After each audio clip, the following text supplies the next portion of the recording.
or see us in this room?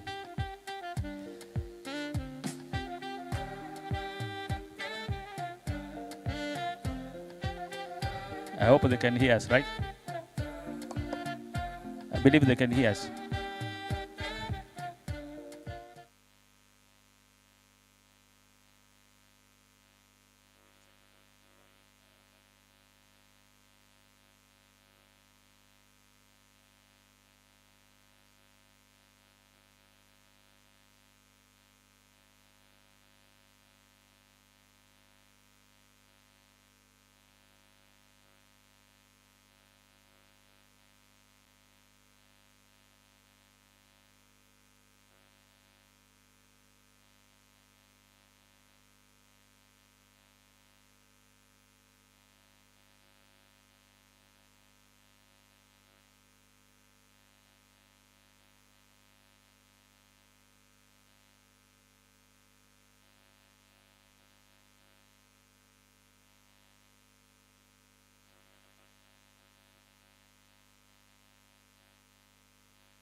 So we'll have speakers that will come to present to us, come from EY.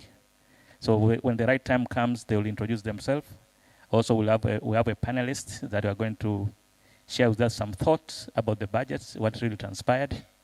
So the way we have structured our session today, so we'll have individual presentation that come from the Dr. Innocent Pantaleo from the University of Dar es Salaam, who will take us through economic analysis in terms of what really has come up and his suggestion in terms of, or recommendation rather, what we should expect. Then thereafter we'll have fiscal changes that will be covered by speakers from EY. And for this year, we decided to make it a little bit different. So we'll have 3 speakers so that you don't get bored, listen to one individual all the time. So we'll have a different speakers, so different tones that make more interacting. And at the end, after that one, we'll have panel discussions. So at that time, I think they will introduce themselves so that we get to know who are these panelists. They actually come from different sectors with wealth of experience. So prepare to listen to them. So intend to spend about 3 hours today just to go through the session. So we'll try to make it more interactive. So not actually to bore you to listen to us. And we'll have the chance to ask questions as well. So reserve your questions from the start to the end, so that at least when the right time comes, then you'll be able to ask your questions. And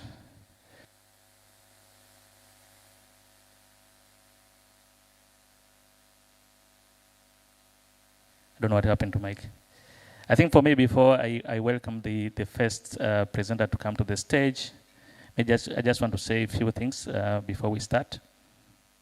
From the speech, budget speech, what I can probably comment from the minister he highlighted in terms of the fact.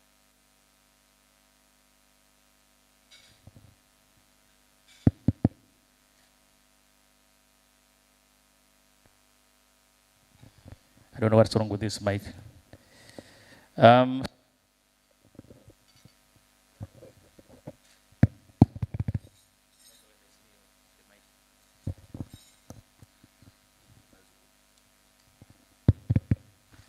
So he highlighted in terms of the fact that our Tanzanian economy is stable from the micro economic indicators, which has shown regional growth of the GDP of 5.1 in the year 2023, and then which is projected to grow to 5.4 in the year 2024. And if you look at what he also mentioned is in terms of the robust domestic collections, with a projection of collection of at least 98% of the target health financial sector. If you look at the recent results that were published, and of course there is a control of inflation to a single digit, 3 to 5%. I think when the doctor comes to present, maybe he'll get into more details into that. And also he stressed on the importance of the economy to be led by private sector through the fostering public public-private partnership. And of course, another highlight for me will be in terms of the improvement of business environment, especially continual implementation of the reform under the blueprint. And of course, he mentioned something about the issue of compliance. I think that was kept on repeating from his speech, and the fact that taxpayer should try to avoid from pay taxes. And if you look at it, there are a number of measures that were implemented, they were introduced, and I think when the speakers come to present, you get to hear about those measures. But one of it is, if you look at the penalty, the increase of the penalty from the failure to issue fiscal receipt, so one of those measures, and especially to support the expenditures when it comes to the computation of income tax. So those are one of those measures, but there are so many that will come through the presentations. And maybe the last point before I welcome the first speaker is in terms of this budget, just like last year, has been a very engaging budget as well. For us who has opportunity to interact with the government through the national tax dialogue, through the task force for tax reforms, for those some of us who attended the parliamentary budget committee. So there were a number of proposals that were submitted. I'm not saying all of them were taken on board, but at least some of them were taken on board. And maybe if I can mention a few of them, the issue of VAT refund to be paid within 30 days. Of course, through the engagement, what we wanted, actually, what we were proposing was around at least they should refund 90% of the whatever the amount that has been applied for. So what we have seen so far, I think they've changed to the period of 30 days, but not for all the refund. This is only for the VAT. But maybe the question will be around whether that is possible. And of course, another one maybe I should say is in terms of the amendment of Section 56, which also were amended last year. And this year there's a bit of improvement as well in that amendment. Maybe you should wait to see what will come from the finance bill, so that we see the proper amendment of that section. And the other one is in terms of recognition of the procedures or regulation when it comes to bad debts written off. So this has been ongoing for about 3 years or 4 years when we engage with the government in terms of trying to push them to understand if we really want to improve the business environment, in particular, when it comes to the deal of the banking sector, should consider the aspect of trying to harmonize whatever Bank of Tanzania is saying vis-a-vis what is the tax law says. We should have a proper procedure when it comes to the bad debts written off recognitions. So we'll get to hear from the speakers as well when they go through in terms of their thought. Maybe I don't want to go all of them. I've got a long list in terms of what really were submitted, but what I can say, this budget has really been engaging with us if you compare this year, last year, and the year before, whatever you see, most of these changes has been taken on board. But of course, we're still praying for more changes to be taken. I mean, more proposals to be taken on board, and maybe we'll have. I think we're also called to Dodoma to meet the Parliamentary Budget Committee as well. So in case of you, audience here, you have any proposal that you probably think should come in or should be considered, please you can share with us so that we can represent you. So we haven't received the finance bill as of now, but it may be hopefully Monday we might get it. So whatever we're going to present today will be based on the budget speech. So in case of we get the finance bill and times allows, we'll prepare an alert and share with you. And before I leave here for the time being, also we have prepared what is called the budget highlights, which we've circulated. So in case you haven't received, maybe I probably have received from the competitions, but at least also we have our own budget highlight analysis. So you can reach out to any team from EY. They can share with you. So as we present, then you can have a chance also to cross-check on our budget highlight analysis. So with that note and without wasting time, Let me invite Dr. Innocent Pantaleo. So Doctor, welcome to the stage. I know your bio is quite long. When you send me your CV, I spent like 2 hours trying to understand where I can start from to represent, to say about you. So maybe if you do me a favor, you can probably introduce yourself to the participant and go to the presentation. Is that okay? So welcome.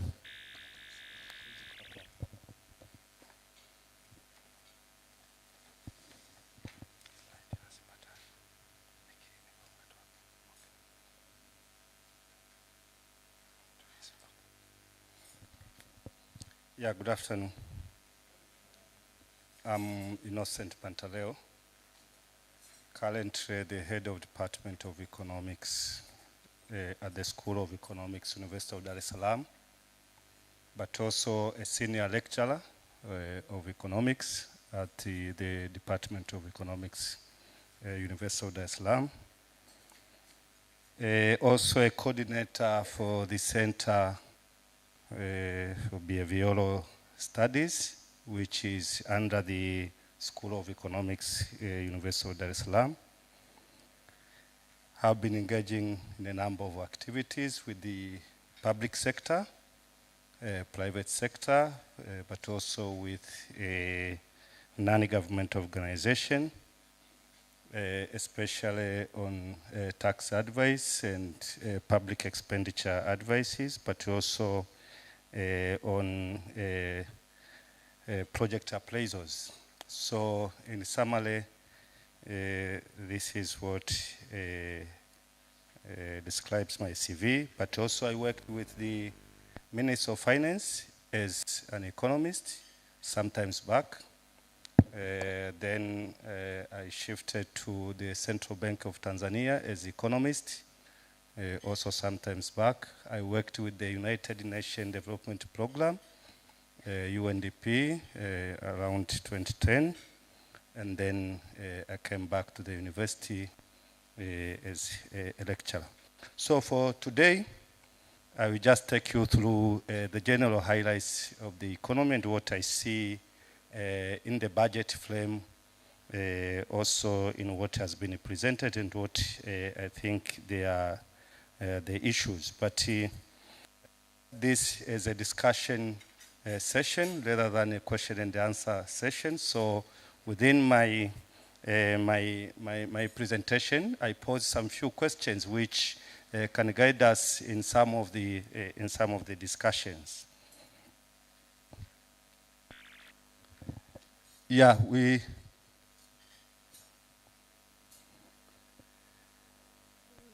my discussion today is based on the presentation by the Minister of Finance yesterday on 13th of June 2024, in which he highlighted a number of issues which describes the ambitions of the government towards the next financial year.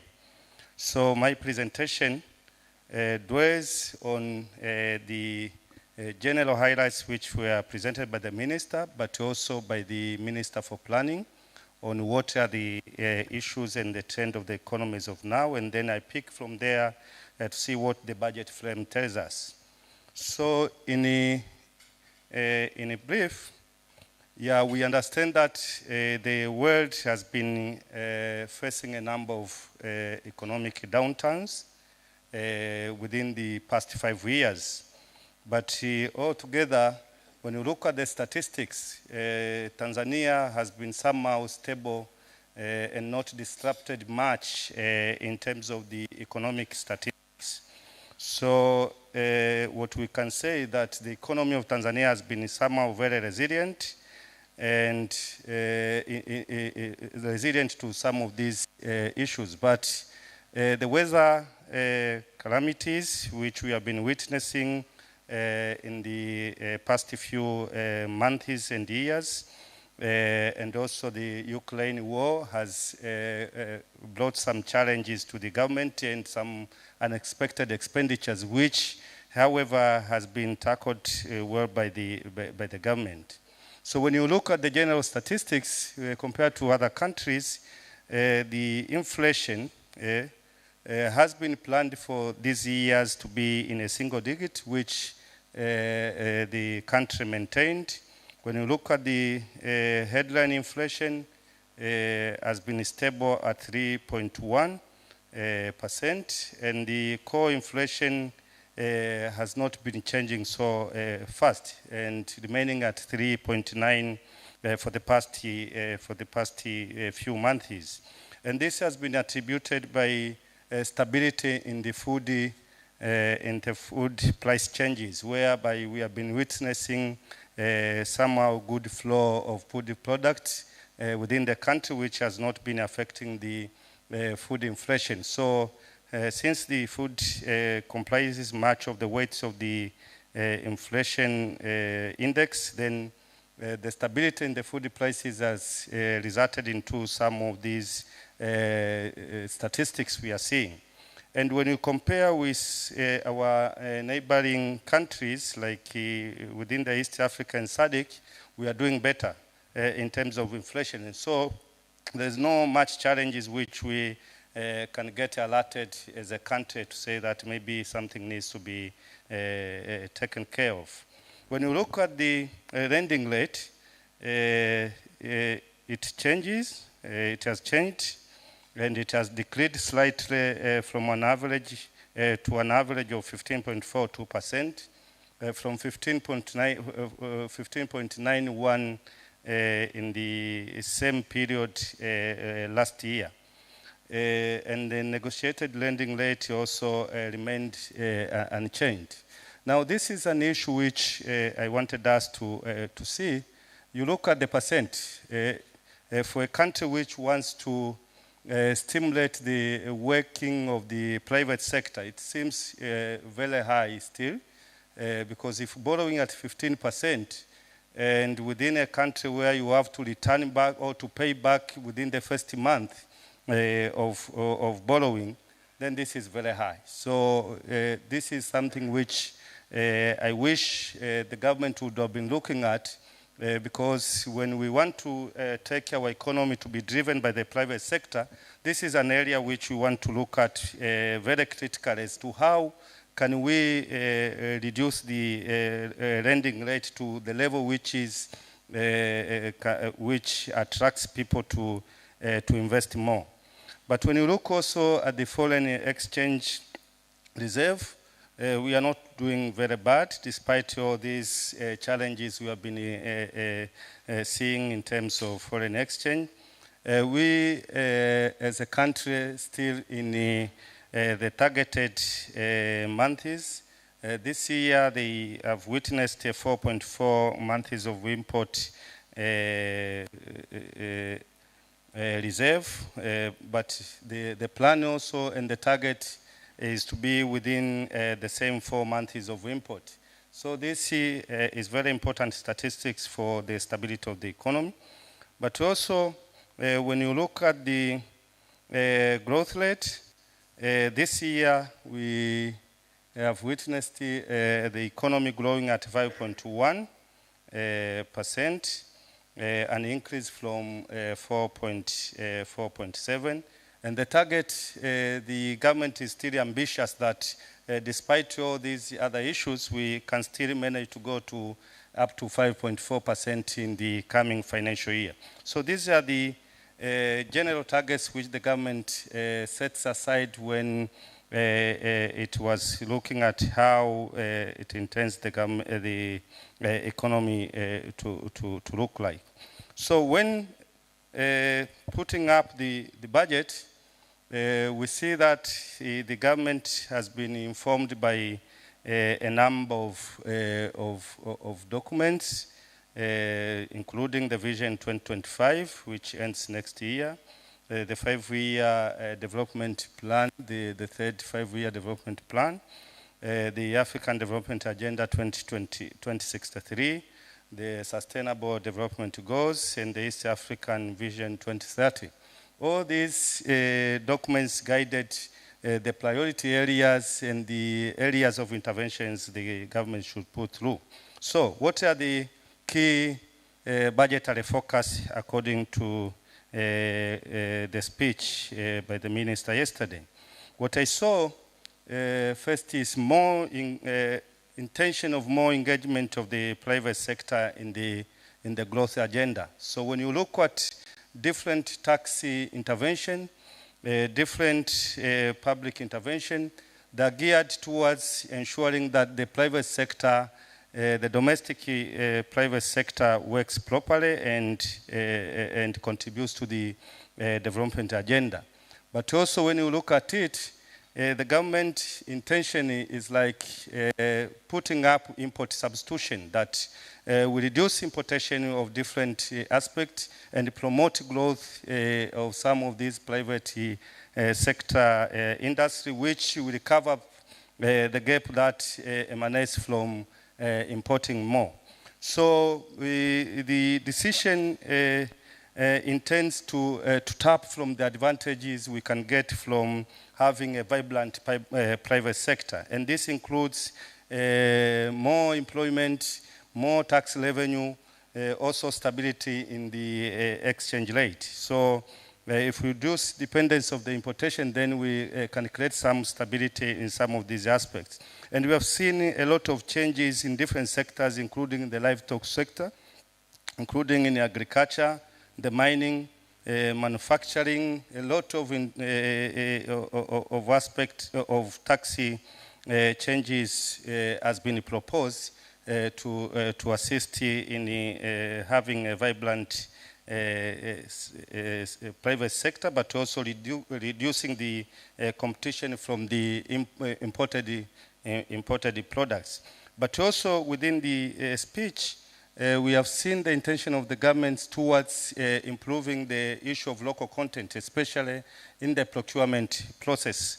And it has insisted invoking the 30% use of the local content clause. The other element we see in the budget is the climate change resilience. The government intends to ensure that the country is not affected much by the effect of climate change. We have seen a mention of introduction of the Emergency Infrastructure Repairs Fund, where the government has increased even the railway development levy. But also we have seen a mention of clean cooking initiatives, which at least intends to reduce consumption of charcoal and firewood, and at the end control some of the climatic changes issues. Another element we have seen in the budget is the stability in the economy. So when you look at the speech and the intervention planned, in most cases is to sustain the existing growth, but also improving the business environment so that we can sustain the president's slogan, Kazi Endelee. So we see most of the infrastructure, most of the funds directed towards the existing investment in transport, in infrastructure, in the water sector, in the energy sector, in the education sector, etc. And these aspects will sustain the economy in the long run. Why? Because if you have a proper and a stable infrastructure environment, and we have water sector and energy which is stable, then we know that the manufacturing sector will be working properly. But also we know that there will be a clear and proper movement of goods from one region to another, in stimulating the market. So the government continued to put up more resources towards sustaining some of these general developmental issues. Another aspect we see is on more revenue collection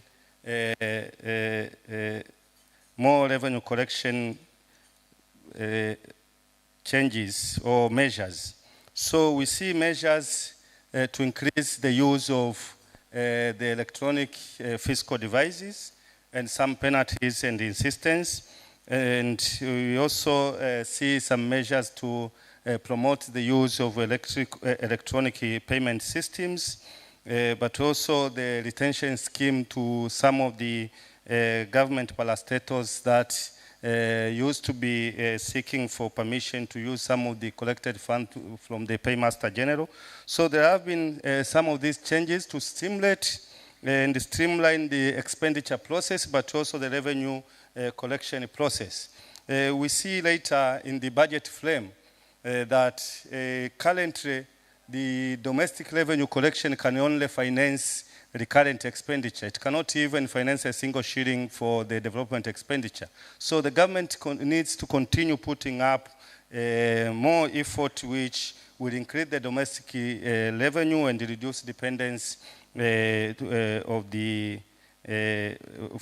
of either loans and foreign sources in funding the budget processes. Now, how does the budget frame look like? When you look at the budget frame, we see a number of targets by the government. The government targets to collect revenue from the Tanzania Revenue Authority of about 29.4 trillion. But you can see last year they managed only to collect 79.7% of what they intended to collect.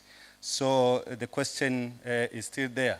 If last year they did not manage to collect 100%, with these new ambitions and the physical changes they have proposed, will we be able to reach 100% this year so that we cover up the gaps? Also for non-tax, they propose to collect 3.8 trillion, but you can also see last year they only managed to collect 54.4% of what they intended to collect. A very huge gap between what they intended to collect and what they managed to collect. The same applies for what they expect to collect from the local government authorities, 1.4 trillion. Last year, they managed to collect 81.4% of the intended collection. So you can see there are still gaps, but the ambitions are still there. What can they do, which is different from what we are doing through the fiscal measures they have put up, is something maybe we can debate today. Yeah, we see the gap is expected also to be filled by the grants and borrowing, in which we expect to have grant of around 5.2 trillion, of which 3.5 trillion is for project concessional funding. And with the borrowing, the government targets to borrow externally, but also from domestic sources, in which from the external sources, they expect to borrow about 3 trillion. And last year, only 90.1%, they managed to get only 90.1% of the intended for external borrowing. And for the domestic borrowing, the plan is to collect or borrow around 6.6 trillion, but you can see last year they only managed to borrow up to 84.8% of the intention. So when you look at this budget frame, most of the elements still, when you look at the data for last year, they could not manage to do it 100%. So what miracles or what measures do we expect can change this year is a matter of discussion. So we need to ask ourselves, are the interventions and fiscal measures put in place able, or will they be able to manage fill this gap we have been witnessing over so many years? What extra efforts do we expect from the government so that we can get 100% and fill the ambitions of the expenditure process? So let's look at the budget frame on the side of the expenditure.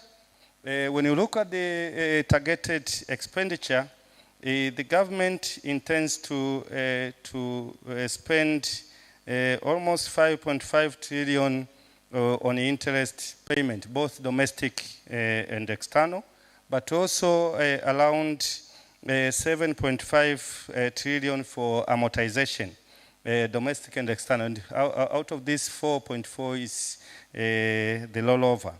And also 2 trillion is targeted for the pension funds and schemes.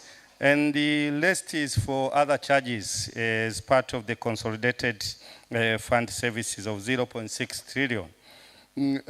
And of the current expenditure, the government expects to use around 11.8 trillion for wages and other current 5.9. Now, when you look at this data, 16% of this recurrent expenditure is interest payment, and around 45% is loan repayment. So most of this amount goes back to repaying the loan, also repaying the interest. So this calls for looking at what type of loans do the government borrow from, and what type and the nature of borrowing the government needs to engage in. If you can remember, maybe last few days, the president was complaining that there is a risk of going into the middle income country, because now we'll be not attracting the concessional loans. We'll have to go for commercial.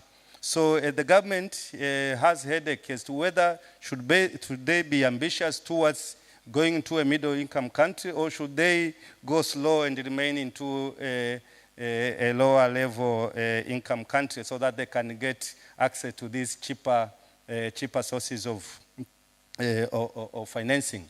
These are the issues to discuss. But also, in order to sort out some of these issues, we need to improve on revenue collection from the domestic sources. Now, when you look at the development expenditure, the target was to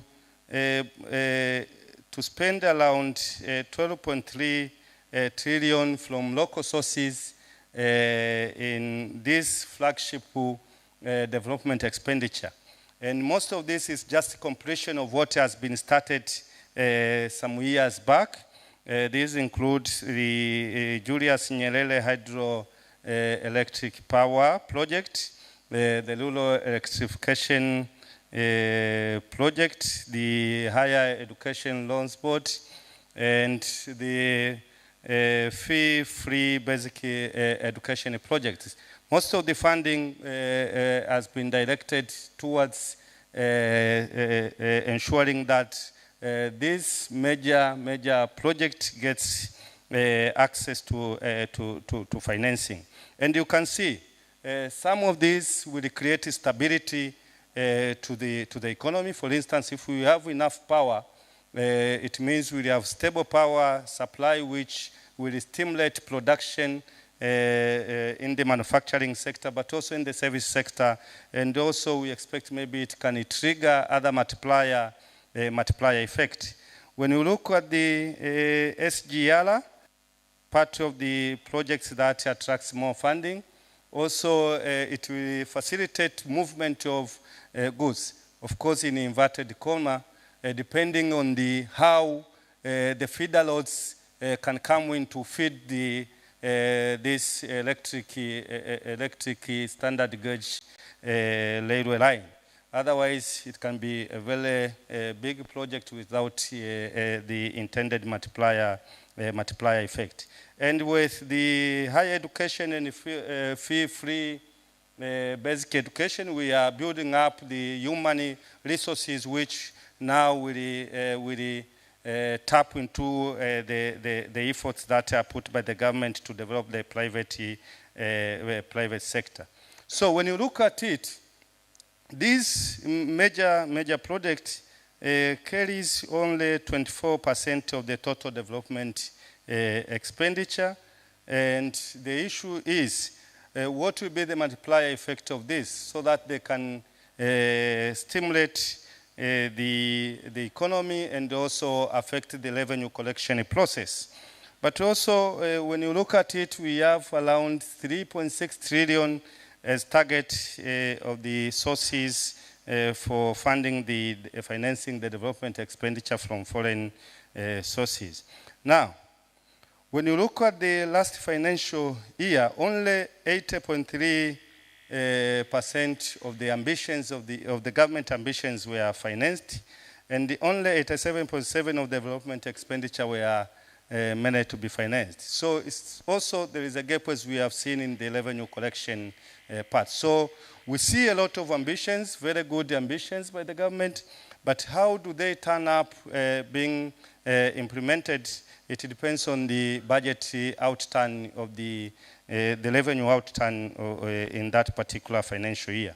So the question I kept on asking myself, maybe we can discuss it, is that when you look at the domestic revenue, it's around 34.6 trillion. And when you look at the recurrent expenditure, it's almost the same, or at least above that. So the domestic revenue we have from the revenue from TLI and from the non-taxi revenue can only finance recurrent expenditure. Then the rest of the development expenditure, which are key for sustaining the economy, depends on either borrowing from abroad or internally.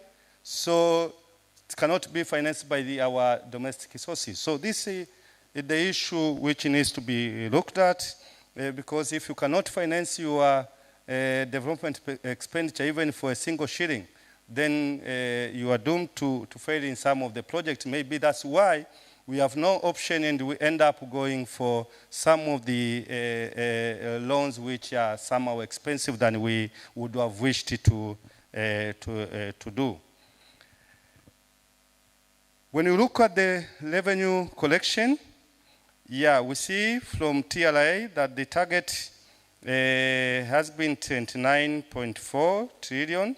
Last year, TLI managed to collect only 79.7% of the target. You can see they did not reach the target. The same applies for non-tax revenue. They only managed to achieve 54.4, and for the LGA, the same applies. So we need to look at these measures and see whether they give us what we intend to do. Now, what are the components of our revenue sources? Is the personal income taxes is the major contributor of our domestic revenue at 10.27 trillion. Also, we have the corporate income tax, which contributes only 0.43 trillion. We have the property tax, which contributes only 0.18 trillion. But taxes, the consumption taxes, the taxes on goods and services, the plan is to collect around 12.6 trillion. And the tax on international trade, the plan is to collect around 5.8 trillion, and the other tax around 10.16 trillion. Now, when you look at this chart, I tried to compare Tanzania with a developed country, which is the US. So the colors are interchanged. What is written in Tanzania is US and the US is Tanzania. I made the mistake in my entry. So the yellow is Tanzania, and the other one is the US. Yeah. So I just wanted to know the composition of these taxes compared to the developed countries. You look at the opportunity when you look at this in the property tax. We collect very little from property tax. Look at the percent of property tax for Tanzania and for US. US is around, I can't see here, but it's very high compared to Tanzania. But we also look at the corporate tax. For Tanzania, it's very small compared to the percent you see for the US. So you can see that there are opportunities where we can interchange and reduce the burden of the tax to some of the tax categories and make people compliant. And that marks the end of my presentation. Thank you.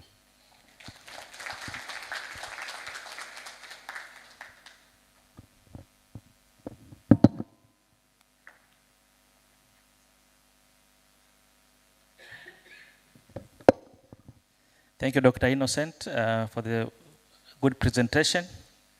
I think he left out with a number of questions, and I think during the panel discussion, please feel free to ask him questions, because what I'll do after my question, then I think I'll open the floor for you guys to ask questions. And I think for me also, I've got two remarks, I think two questions that I'm going to ask you in terms of your remarks on lending rates, as well as the import substitution. So please, Doctor, prepare for that. And I think if you look at the presentation, there are a number of questions that he left with us. So it's good for all of you to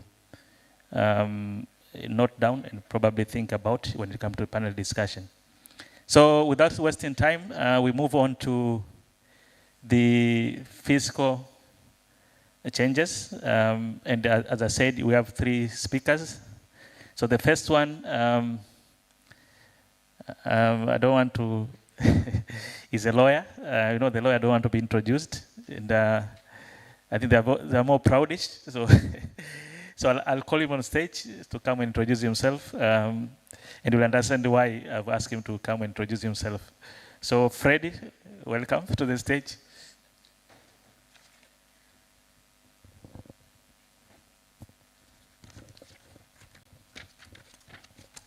Thank you very much, Donald. Good afternoon to everyone.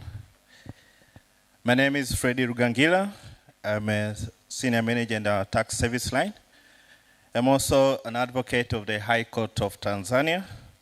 I've been with the firm for over 7 years, specializing in tax controversies, including tax litigations, tax advisory, tax compliances, as well as legal services, including regulatory compliances and legal managed services. It's a pleasure to be with you in this session as we'll delve through the fiscal budget that was presented by the Minister for Finance yesterday. And like introduced by Donald, I'll take you through the fiscal changes. And when we look at the budget holistically, we note that the government introduces fiscal changes which aims mostly in widening the tax base and thereupon increasing tax revenues, but also enhancing voluntary tax compliance. And like presented by the preceding speaker, some of the changes are aiming at improving the private sector through enhancement of the business environment. Specifically for this purpose, I'll take you through the direct tax changes, which are changes introduced in the Income Tax Act. There have been various new requirements that are proposed to be introduced from the withholding tax space. And this aims at widening the tax base and increasing tax revenues, as commented earlier.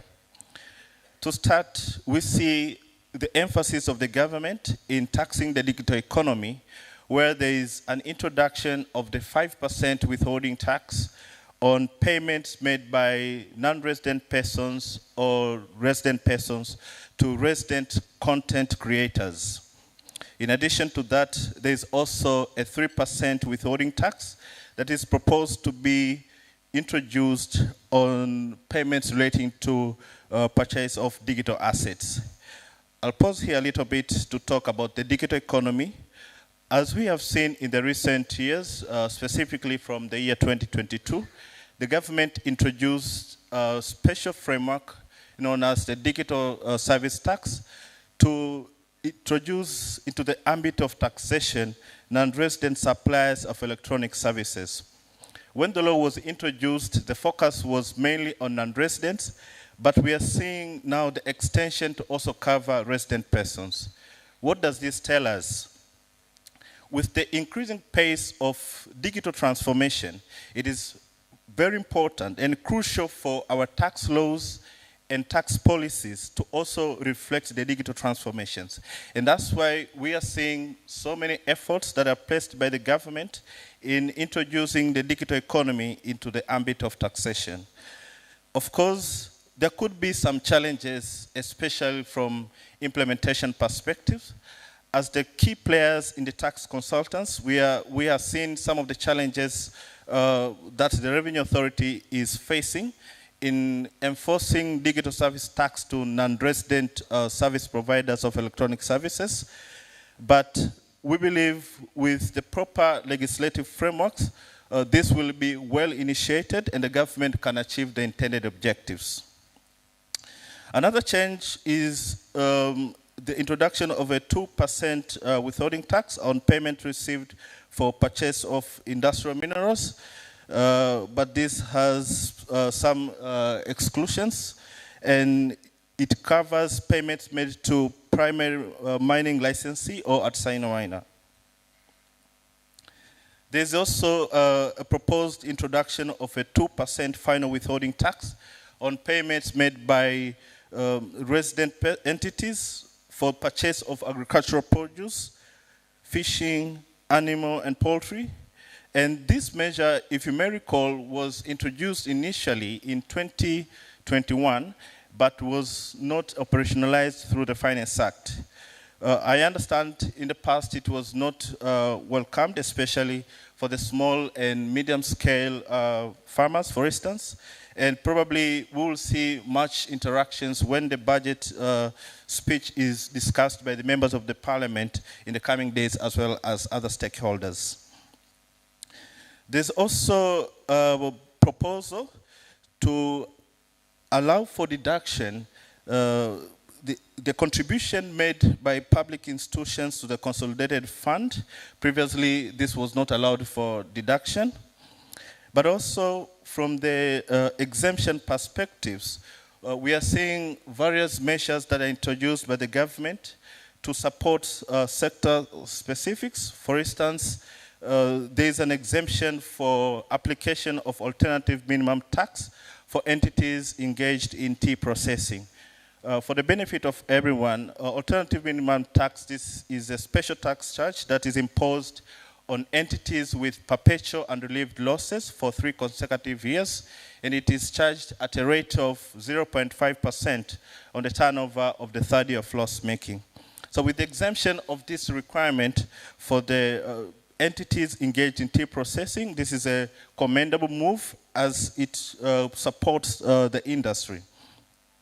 In addition to that, we have seen an exemption from income tax on interest paid by resident financial institutions to non-resident financial institutions of fund in relation to concessional loans. As well commented by the preceding speaker, the government needs concessional loans to finance various strategic projects like the Standard Gauge Railway, but there's also the Msalato International Airport in Dodoma, other projects like the Julius Nyerere Hydropower Project, and the Rapid Bus Project in Dar es Salaam. All this needs concessional funding. So with such proposals, the government will be in a position to access concessional funding, which is key for the implementation of these strategic projects. Apart from the exemption perspectives, there are also other changes or amendments that are proposed to enhance voluntary tax compliance among taxpayers. The first and foremost is the use of fiscal receipt as a justification of business expenses.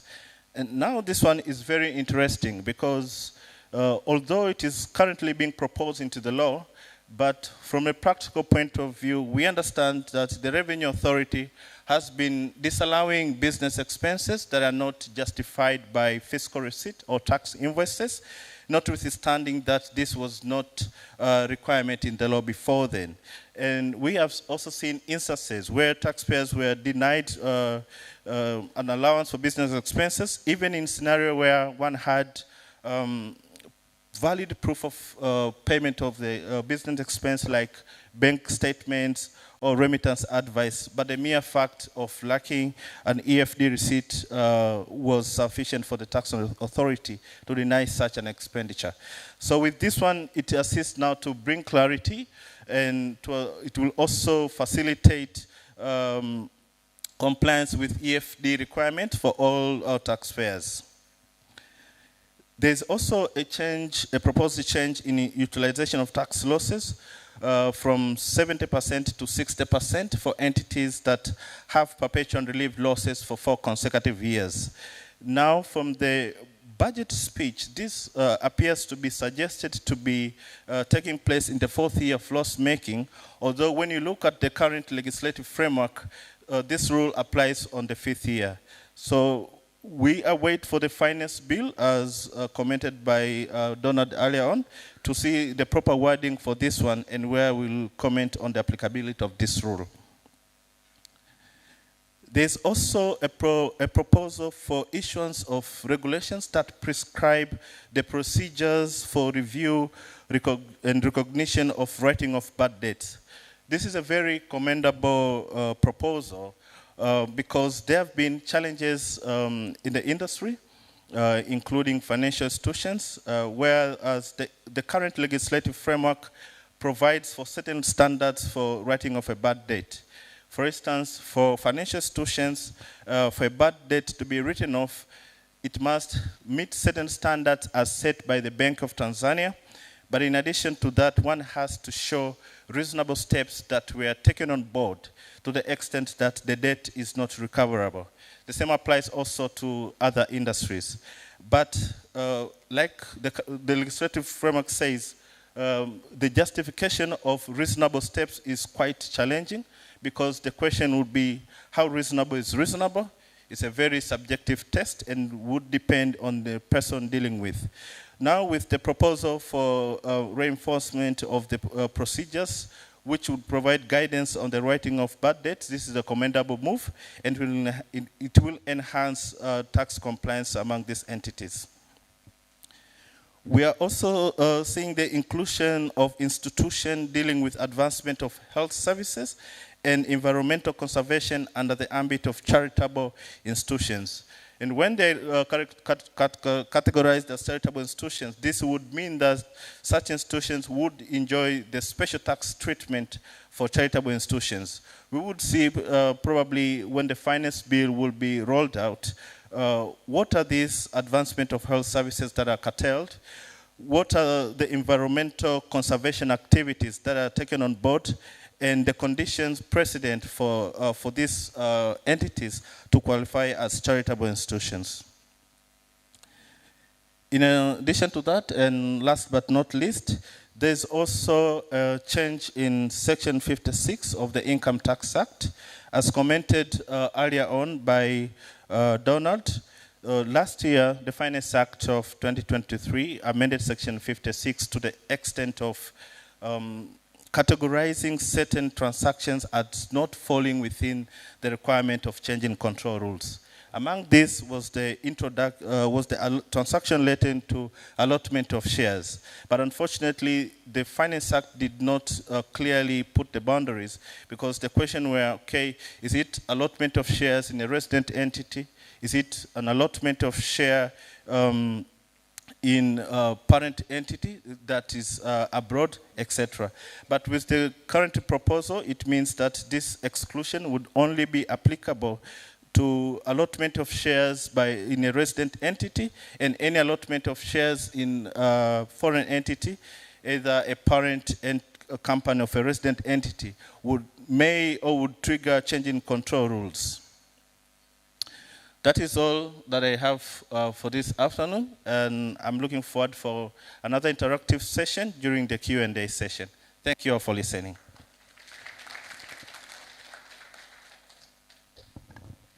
Thank you, Fred. That was brilliant, excellent.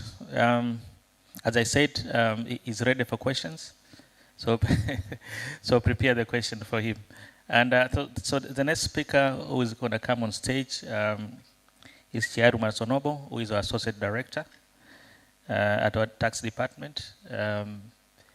Welcome to the podium, Chiaru.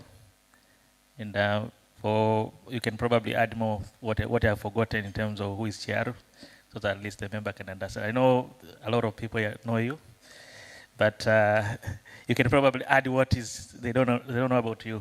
Welcome. Thank you, Donald, and good afternoon all. As already introduced, my name is Chiaru Masonobo, CPAT Chiaru Masonobo, and now being upgraded to ACPA PP. And of course, I'm a retired AmCham board member, and of course, newly BBG member. Addition to that, my role at EY is I'm associate director, specializing in international taxes, that is transfer pricing, as well as transfer pricing, as well as merger and acquisition, including all the due diligence. Addition to that, I'm all seasoned tax consultants who provide domestic consultation services across all the taxes. So yeah, that is a brief introduction of myself. Today I stand before you to take you through the indirect taxes, which include VAT as well as excise duty. So to start with, we'll start with changes proposed under VAT Act. Of course, we have seen the minister has proposed VAT exemptions on various items, and when we say exemptions, of course, does not cut across for entities or persons, but rather on items. And to start with, we see there's introduction on the supply of exemption on the supply of aircraft engine, aircraft parts, as well as maintenance. Of course, this is to enhance a competitive market. As I understand, so far we have one in Morogoro. So this is to call out all the investors to come and invest on air transportation industry. But in addition to that, this again provides, promotes tourism sectors as well as aviation industry. So another recommendable changes we have seen was in supply and importation of water treatment chemicals, as well as water meter and of course sewage. This is not a straight thing. You have to get approval from the minister responsible for water. And in addition to that, this is the recommendable changes. Dr. Pantaleo, of course, touched on clean cooking, and this intends to provide more on clean water services in the country. Addition to that, importation of VAR equipment and accessories, Simba mpo. Sasa yale magoli ya mikono yale going forward hata kuwepo. Na of course, wakati nasikiliza budget, waziri alifanya vizuri, lakini pale alipomalizia sikuelewa kabisa. So going forward, we believe we'll get there. So this is a recommendable move to import VAR equipment. This, of course, will enhance companies to really advertise their business. And of course, addition to that, this will also promote foreign reserve, as well as to really to bring our image to across the globe. But addition to that, of course, we have another recommendable change introduced and agriculture sector. Of course, this is a power tiller. This is again will be exempted from VAT. Another notable change was on the, of course, this is an extension of last year. And basically, the relief was to expire 30th June this month. And so this is a recommendable move that to relieve consumers from edible oil, which are locally grown seeds by local manufacture, for the next another year. And this is simply because due to the changes of economic challenges that we are all currently facing globally. This was also explained by Dr. Pantaleo.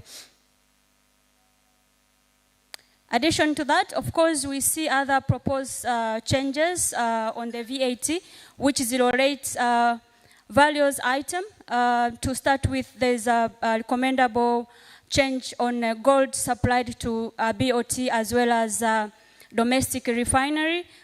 Why do we have these changes? Of course, this to more or less promote domestic refineries, but again to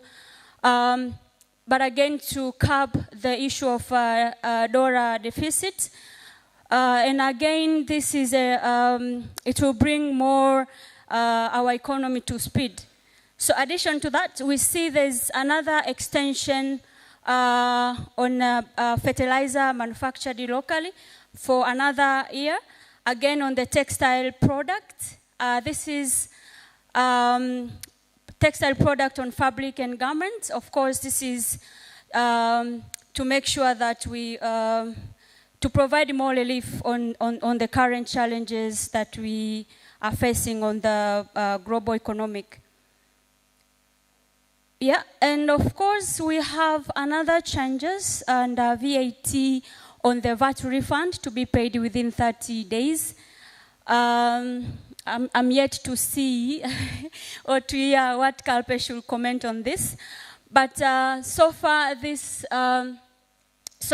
is for taxpayers to do voluntary compliance, but again as a commitment from the Revenue Authority. So not previous actually, the VAT Act currently provide for the Commissioner General to provide response or to, on the 90 days, to provide response within 90 days upon application of the VAT refund. But guess what? Who knows the answer? Amjui? Right, so in practice, just to share experience, number one, despite we had 90 days, but we have never seen refund to be refunded in 90 days. So anyways, we're yet to hear or to see what will come out on the budget, on the finance bill, as well as on the Finance Act. And of course, we hope to see more of enforcement in terms of timeline. How will they be able to turn around? So when I was reading this one, actually I had two questions in mind. Probably panelists will help me to answer those two questions. Number one was on the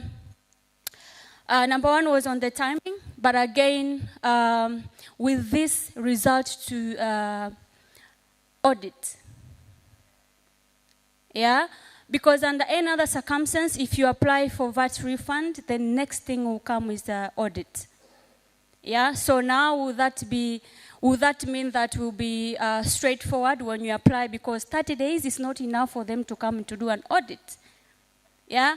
Another question that I had in mind was with respect to probably on the e-filing system that we currently have.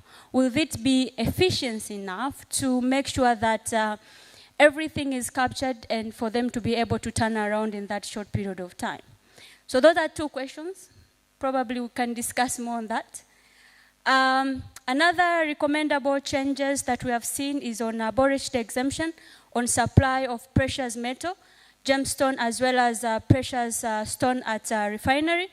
Of course, this number one, it is a recommendable move to increase government revenue for government spending, but as well as to encourage more domestic refineries.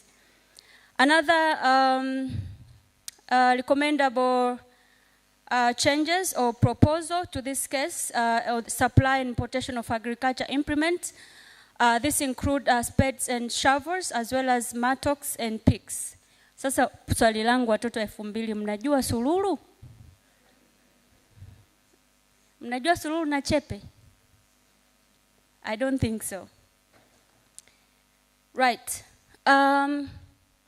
Of course, as I said earlier, I will be taking you through to excise duty.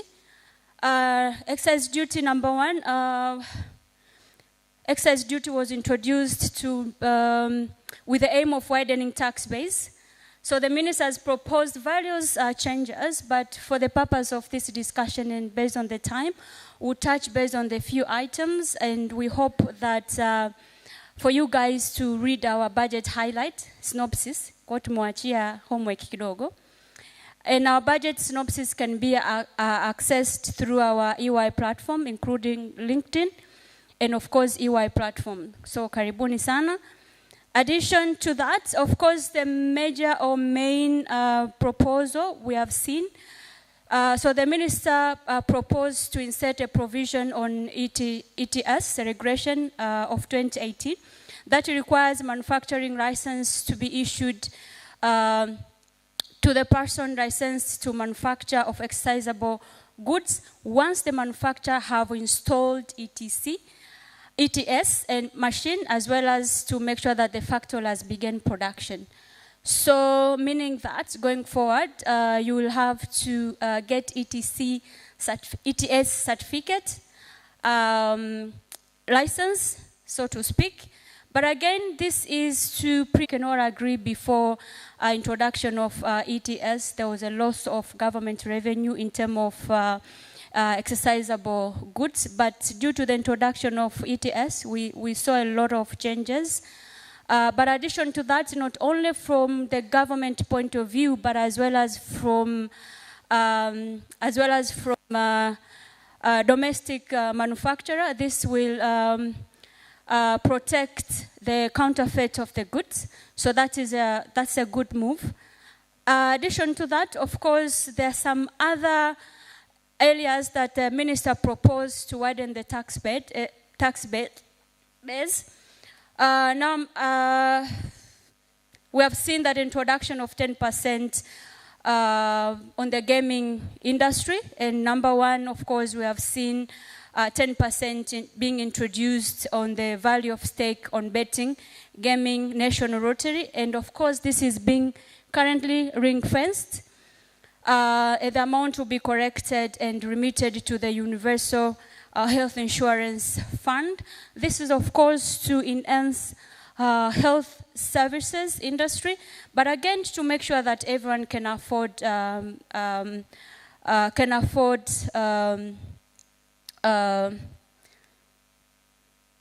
right. So, addition to that, we have seen introduction of 10% on advertisement fee. Sasa swali langu wale wa gaming mpo, wale wa betting. So I see there's a lot of changes on gaming industry, and some of it will be covered by my colleague Happiness. So there will be 10% on advertisement fees in television, print media, radio stations for betting, gaming, and lottery advertisement. Of course, the fund will help to generate more revenue to the government for financing Universal Health Insurance Fund. Addition to that, of course, this is not a new introduction, but it's more of a provision of 2% collection on exercisable excise duty on the carbonated drink cosmetics. Again, this will be remitted to Universal Health Insurance Fund. Now, last but not least, on my presentation today, we have proposed changes on the local manufactured goods, and this is with respect to reduce excise duty on the locally produced bottled water with HS code 2201-10 from 63 shilling to 58 per liter. So that is another recommendable move to promote our own locally manufactured goods. So that marks the end of my presentation, and Mama Samia, oye. Thank you for listening, and back to you, Donald. Thank you, Chiaru. That was lovely. And I hope younger fans will forgive you. So far we have covered direct and indirect tax. So we are moving to tax admin and other taxes. So what we're going to do, we're not to cover all the levies. So don't worry, just the major one that has impact to the businesses. So I'm going to call upon Happiness Garabasta, who is going to take us through the tax administration and the other tax changes, should I say levies and duties. So Happiness will introduce yourself, and just like other speakers. So welcome to the stage. Thank you, Donald.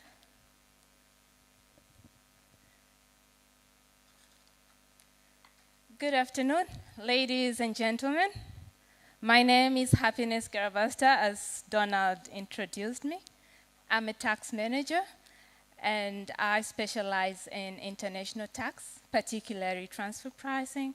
And I've had vast experience in supporting Tanzania as well as South Africa, carried over various projects to support as well the Africa regional-wise projects in terms of transfer pricing, controversy, as well as advisory work.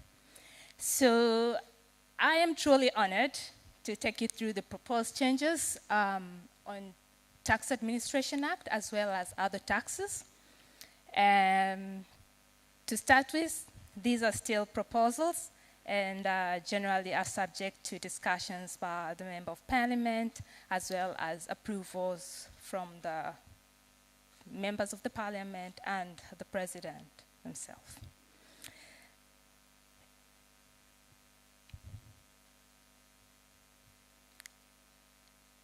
Under the Tax Administration Act, we have various proposals that have been introduced.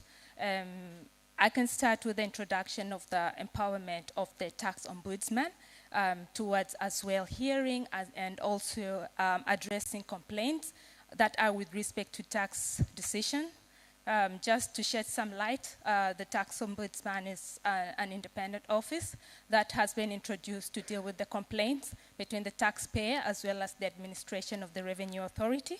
But with this, as my colleague Donald has said previously, the budget this year has been engaging, and to cater for that as well, to take into account the fairness of the taxation principle and to ensure that there are more avenues, we see that now even the office is empowered to take into account the hearing and administration of complaints that are with respect to tax decisions and objections, which wasn't there before.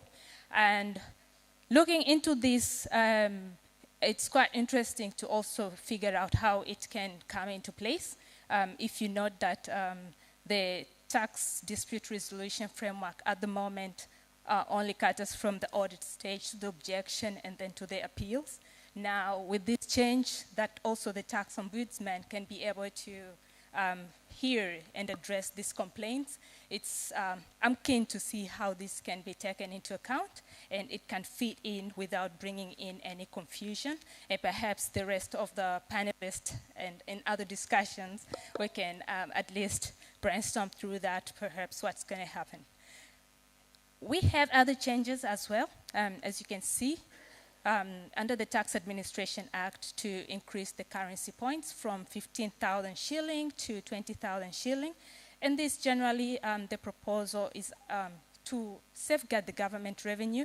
As you'd see that the specific rates, if they not change it over time, they tend to, the value goes down. And hence, to cater for that, the increase in terms of the currency point from 15,000 to 20,000. We have also a proposal towards setting a maximum fine for the failure to issue fiscal receipts to amount of 1,000 currency points. And this generally is as well to, how this budget this year is engaging. Previously, it was set to a maximum of 20% of the total sales for which the fiscal receipt wasn't issued. But then, to relieve taxpayers with this burden, I think this proposal has as well come into a bit, set a limit to a maximum of 1,000 currency points. So these are the changes, proposed for under the Tax Administration Act. I will also take you through the changes that are proposed in other tax laws and levies. They're various, but I'm going to generally cover the Vocational Education and Training Act changes, the Local Government Authority Act, the Road Fuels, Railway Fuels, the Gaming Act, as well as some in the Mining Act. To take you briefly, and given the time, so under the Vocational Education and Training Act, we're seeing the changes, but this is with respect to, casual laborers, and it impacts the water sector. And it correlates to what Dr. Pantaleo was saying, that it's among the crucial sectors in terms to enhancing the economic stability. So with this regard, to as well exclude in the scope the casual laborers in terms of the skills development levy for those who are working in the water projects that are administered by the water authorities. And also there have been changes in the Local Government Authorities Act, but this generally is with respect to the remittances of the 20% revenue collected from property taxes as well as the land rent. So previously, the status is for the remittances to go straight to the consolidated fund, but to streamline and enhance efficiency of the funds by the local government. So this proposal has come to place so that the remittances are taken directly to the local government accounts. We also have changes that have been proposed in terms of the Road Fuels Act. And this is generally to support in terms of the repair and maintenances of our roads, and also to bring about equity. And right now, we have the compressed natural gas vehicles, and so introduction of the charge, which is 382 Tanzanian shilling per kilogram to the compressed natural gas in the motor vehicles, so that they can also contribute towards the repair and maintenance, and not only the vehicles that are using the petrol, which are already in the scope. We have changes in the Gaming Act. We have seen some of the changes under the VAT and indirect taxes. We also have as well in specific for the Gaming Act, and is generally to the introduction of the licenses fee, certification fee. As you can see in the bullet points, we have the gaming dealer certificate application fee of 10,000, as well as the certificate itself of 20,000 shilling. Lottery centers registration fee introduced to that amount of 30,000 shillings, and as well as licensing fee application of 500 shillings, as well as an annual fee of 1 million for supply of tokens used in the slot machines. I'm also going to take you through the changes that have been proposed under the Mining Act. And as a general remark, before I go through all these proposed changes, is as you see and read through, is generally to incentivize the supply of gold to the government, the central bank. As you can have already seen, various initiatives have been done in other tax aspects, and as well in this is to also ensure that this part is incentivized. The government, the Bank of Tanzania receives supply of gold, as well as to address the shortages of foreign currency, the dollar, in various international transactions. And to start with, you'd see that there is an exemption of the 1% inspection fee for the gold supply to the Bank of Tanzania, but there's also a reduction of the royalty rates, and here it's under two parts, for the 6% to reduce to 2% on the gold that is to be sold to the Bank of Tanzania, but also a reduction as well on the royalty rates from 4 to 2, also on the gold that is to be supplied to the domestic refineries. We have also seen proposals in terms of the new requirements that have to be as well put in the Mining Act, but also to correlate towards the incentivizing the supply of this gold to the Bank of Tanzania. and which includes that the mineral right dealers as well as the holders to set aside a portion of the minerals that are to be processed, smelted, refined, and traded in the country. So this is to as well ensure that there is supply of the gold to the Bank of Tanzania.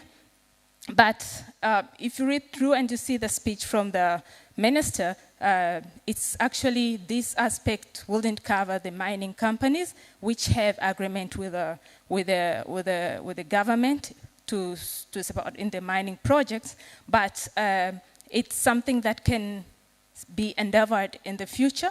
And to start with, they look towards having like a 20% of a startup to retain this gold that is to be traded within the country to ensure that there is supplies of gold and sold to the Bank of Tanzania and address the issue of the shortages of dollars.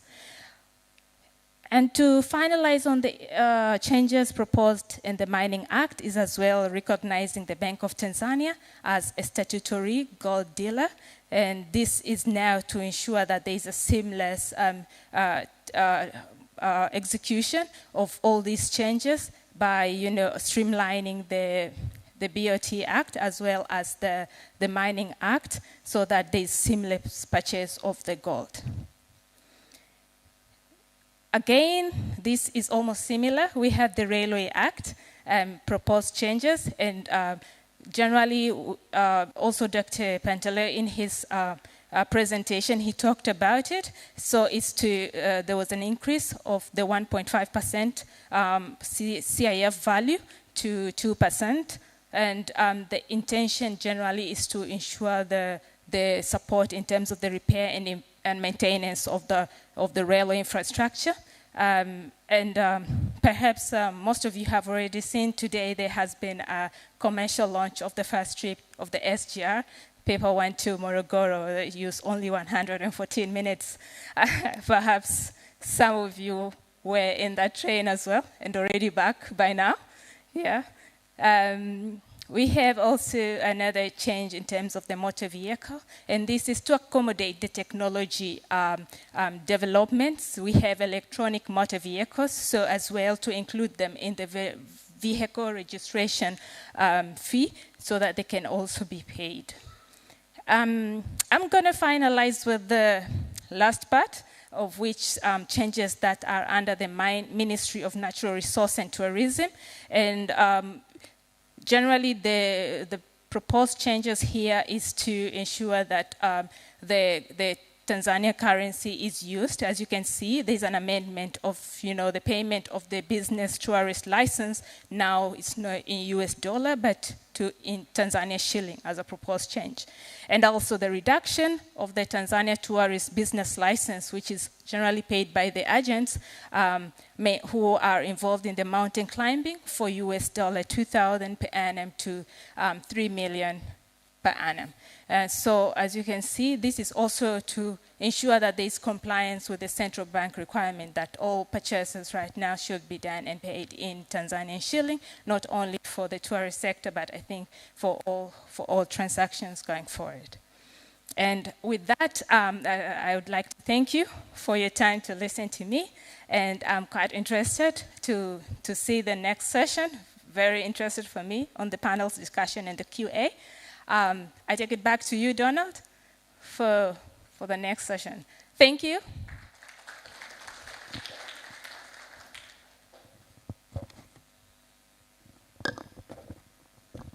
Thank you, Happy. That was lovely. I think now we move on to the panel discussion. Before that, we still have 2 minutes. Maybe I'll invite Beatrice to come quickly to summarize the key takeaway. In case my speakers have forgotten what you want to emphasize. So Beatrice, you're welcome. Just for 2 minutes. All right. Thank you so much, Donald. Good afternoon to everyone. I don't have slides, so I'm not going to take much of your time, really. As Donald said, I just want to wrap up, but I'm not going to repeat what the other presenters have presented already. So basically, it's just a high-level comments from what has been presented or from what has been presented by the Minister of Finance yesterday. Because looking at what we have seen or what we have heard already, we were actually expecting a lot more than what we have seen, because following the challenges that we are currently facing within the country, we expected to see more than what has been presented. So I'll only touch base few items within 2 minutes, which is, if you can recall, the issue of primary data saver. We expected to get some changes or some more clarifications on how this can be complied with. Because honestly, we have had this and we are not really complying because of the challenges that everyone is experiencing. Having said that, we are still struggling and this has not been accommodated. But as we said initially, this is just a speech and anything can happen when we have the finance bill. And from the experience, you might find some major changes from what has been presented during the finance speech. Another thing which is also very critical is objection. I understand you have an experience. If you don't have that experience, but I assume that most of you guys you have that experience. We have a challenge with in terms of the acknowledgement of the objection. This has been a challenge because when you file the tax objection, and this is always happening when you are not satisfied with the assessment from the TRA or any decision that has been made by the commissioner. So we expected at least the Revenue Authority to be given time frame for them to admit objection and even to determine the objection.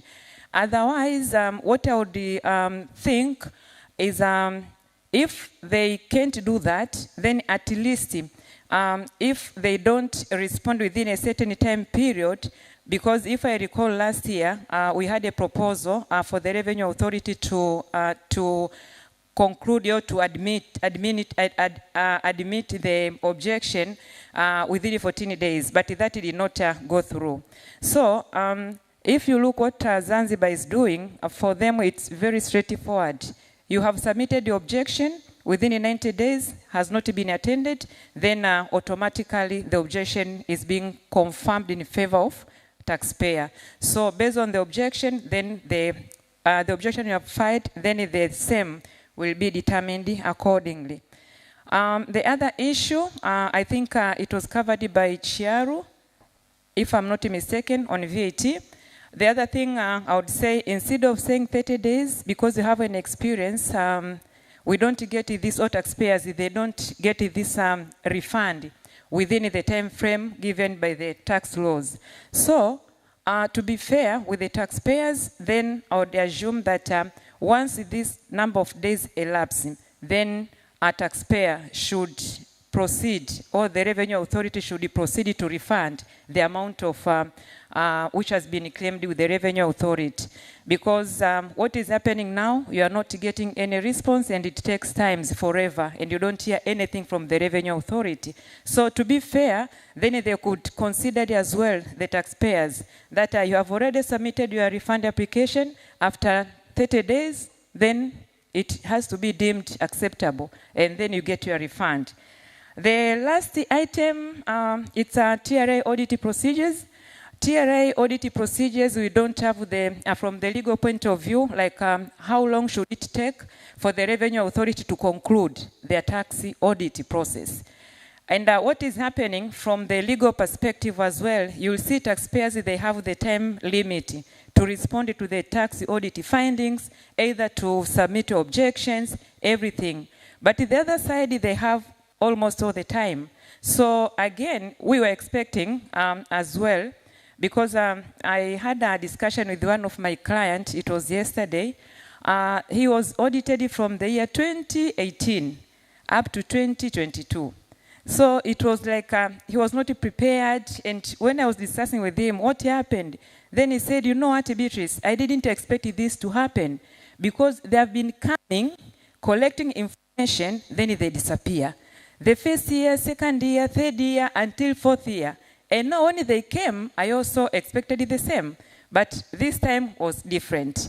And the Revenue Authority was like, we wanted this, all 5 years.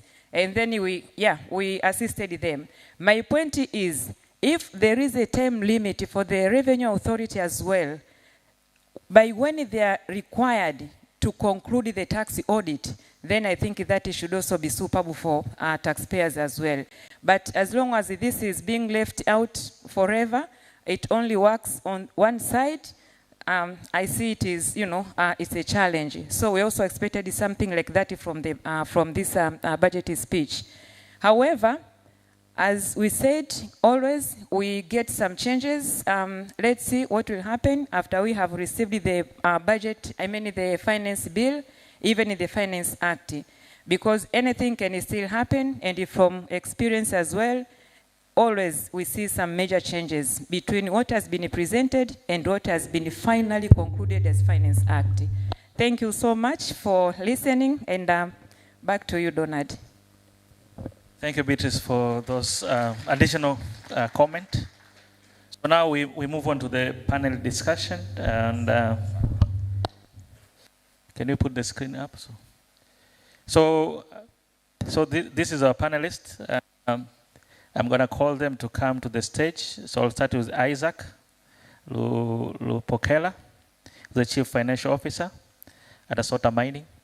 So they'll get time to introduce themselves when I ask the first question, so I'll give them a chance to introduce better.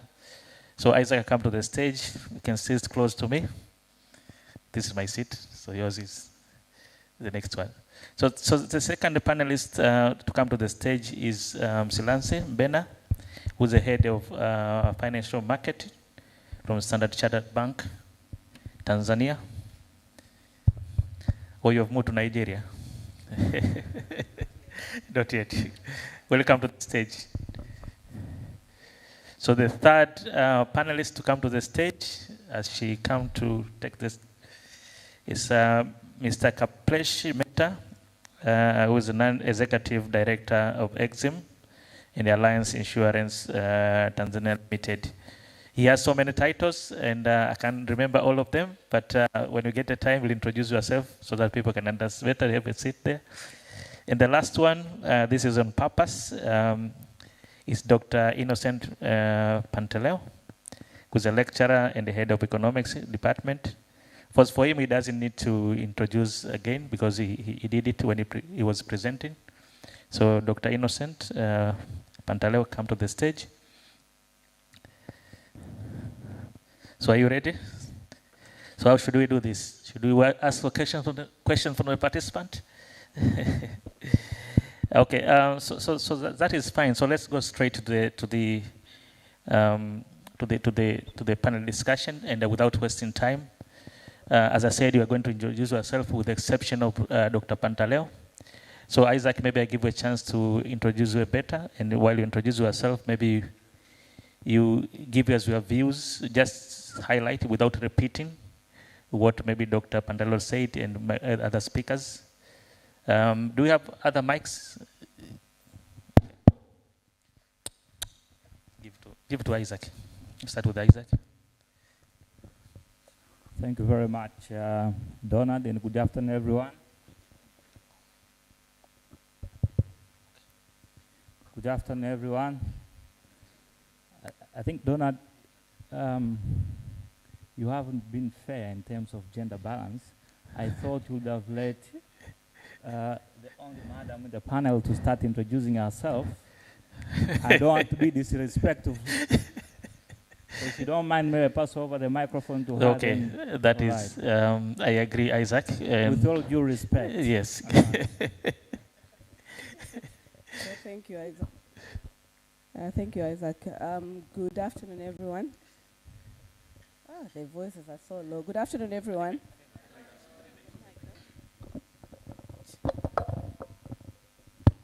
Yeah, probably this is better. Good afternoon, everyone. It's a pleasure and honor to be here again. I think this is my second time or so that I'm participating in this panelist discussion with EY, and always a very interesting and interactive session. So I really look forward to having a very interactive discussions with all of you. By name, my name is Mzilasi Mbena.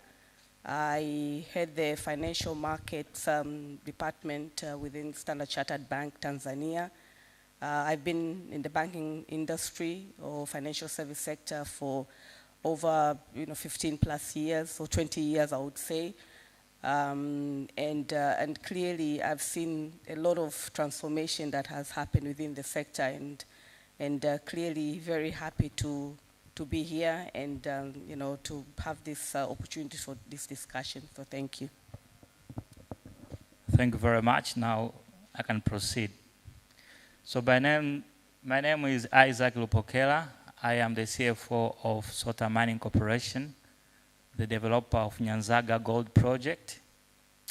I have 14 years of experience in 6 different sectors, starting with consulting, then agro-manufacturing, then to the cement manufacturing, then to telecom sector, and now I'm purely in the mining business. So I'm privileged to be here, and I really like to share experience and insights in terms of what the Minister of Finance pronounced yesterday in his budget. And I think, to be fair, the budget is consistent with the World Bank countries' economic memorandum of December 2023, which actually tries to motivate the privatization of a growth of a country. And so to say, it is expected the private sector to play a pivotal role when it comes to economic development. And this has been very vivid in terms of what we from the private sector were expecting to hear from the government.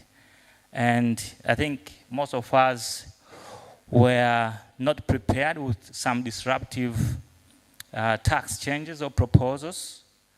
And of course, we have seen that.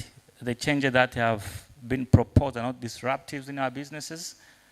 But also, the second, we also expected to have some changes that are very positive in terms of contributing to our businesses. And that is vivid from what colleagues from EY presented. I think we have seen a number of exemptions, a number of initiatives which government actually tries to put together the private sector to be in a center of driving the economy, especially from the industrial sector in terms of increasing output, but also from other sectors like mining and telecom, health sector, and it's almost every sector. And that is for a reason, because frankly speaking, as what Dr. Pantaleo presented, globally, most of the economies have been struggling in terms of growth. And this can even be compared with our peers in the East African community.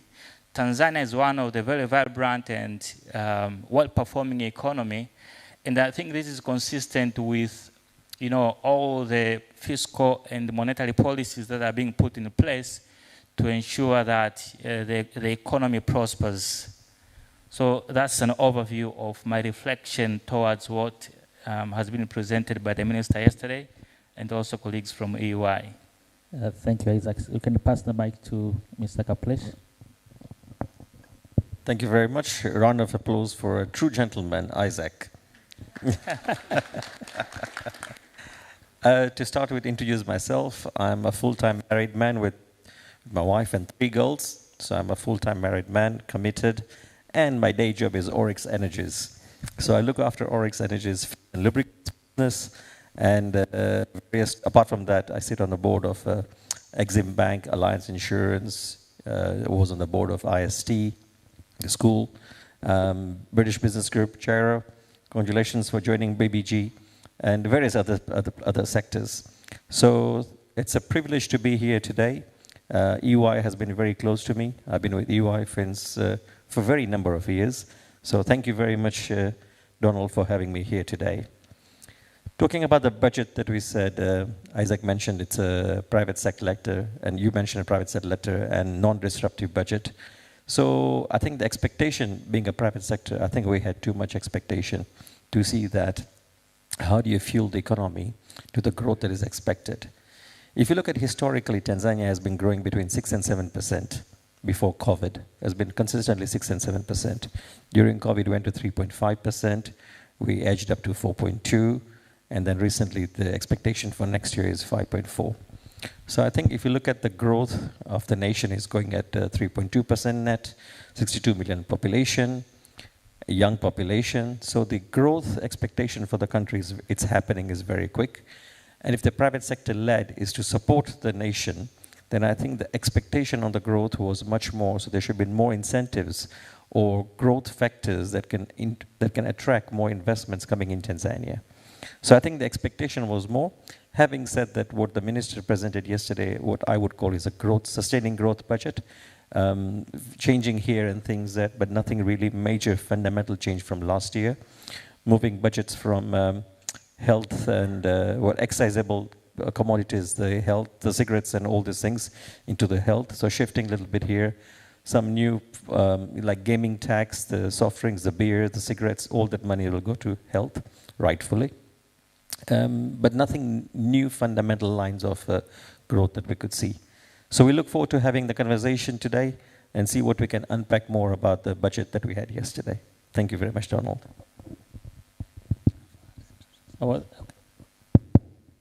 Thank you, Mr. Kaplesha. I think now I think for Dr. Panteleo, instead of introducing himself, maybe I can probably ask quickly in terms of those two questions that I posed for you when you finish your presentation, if you remember. I think we made the remarks in terms of the lending rate. I think we were challenged in terms of the way the government, if you look at the rate of lending that we are saying, maybe it should probably reduced from what we have. I think maybe what we want to hear from you is kind of solution in terms of what should be the proper rate that we believe they can transform the private sector based on your analysis and where the country is going to go. Also given the vision 2050 that is still under development, and maybe also can comment on the import substitution, the remark that we made in your presentation. I'm sure there will be questions from the audience. Maybe you can start with those ones first, then we can move forward. Yes, thank you, Donald. Yeah, when I talked about the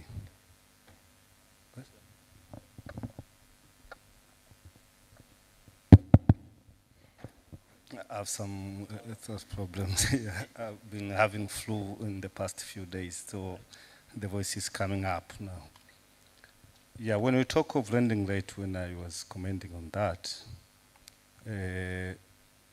for instance, now it's around 15 or around 15 to 16, and I said it's very high when you compare to some of the developed countries. Also, when you look at some of the countries, even in East Africa, at least for Kenya, it's now 12%, I think. Most of the countries around 9 to 11, 12. We are at 16. And the other challenge, which I was saying, is that we have less development banks in this country, which can lend at very low rates, which can accommodate investment, especially for a country which aspires to have a vibrant private sector. Currently, most of the commercial banks we have, they are lending at that high rate I was talking about, but also they don't give you a very enough grace period for a private sector to start mobilizing resources and putting up the investment so that it can repay back the loans. So if you go to borrow in any of the commercial banks now, they tell you most of the cases to start repaying within a month. So that means we are not ready to lend to any startup business. We are planning to lend to only the businesses that are existing, maybe that have already shown some progress and they can sustain within the environment. Now, if we want an inclusive growth and we want a country where it has a vibrant private sector, especially a country like Tanzania, where most of the citizens and people do not have enough sources of capital, we need either to lower this lending rate so that it can be easily repairable. It can be easily repairable. Now, what they have been saying over so many years as to the reason towards having this high lending rate is having many defaulters. But if you still continue putting up these high rates, how do you escape getting a pool of defaulters? And if you cannot give them enough grace period for them to mobilize themselves so that they can repay back, how do we reduce the defaulters in the banking sector? So these are the issues to look at. How do we consider the issue of the time we give for someone to start repaying back the amount which they have borrowed, but also looking at how the commercial banks can maybe get some more income from other sources. For instance, now, if you look at the income, at the interest rate spread between the lending rate and the saving rate, it's almost 9%. It's almost 9%. So people are not even attracted to save for to put more money for saving, which can be giving more money to the commercial banks. And the commercial banks are also looking for investing in other ventures rather than investing in the lending process. So I see some issues, and what are the areas in which the commercial banks tends to lend. They see lending to the government as being an attractive venture than mobilizing resources for lending the society, and then they also don't provide enough space for the repayment, and hence creating more people who are in the default mode. Regarding the import substitution, what we are saying now, for instance, we have the exchange, the foreign exchange pressure, where if you want to import anything, you have to have these foreign exchange, foreign currencies at least to pay. Now, if we continue on importation for most of the products, then how do we reduce the exchange rate pressure within the country?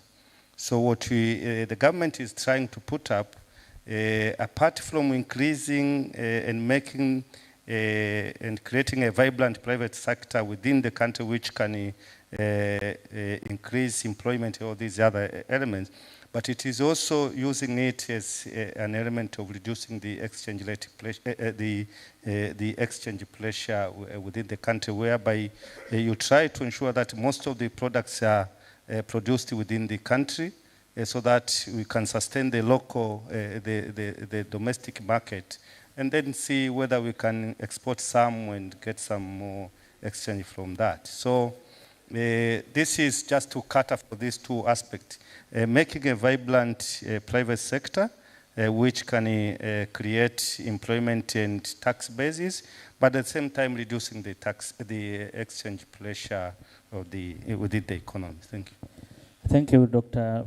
Pantaleo. And now moving to, as educated by Isaac, I need to go to the Madam Excellency.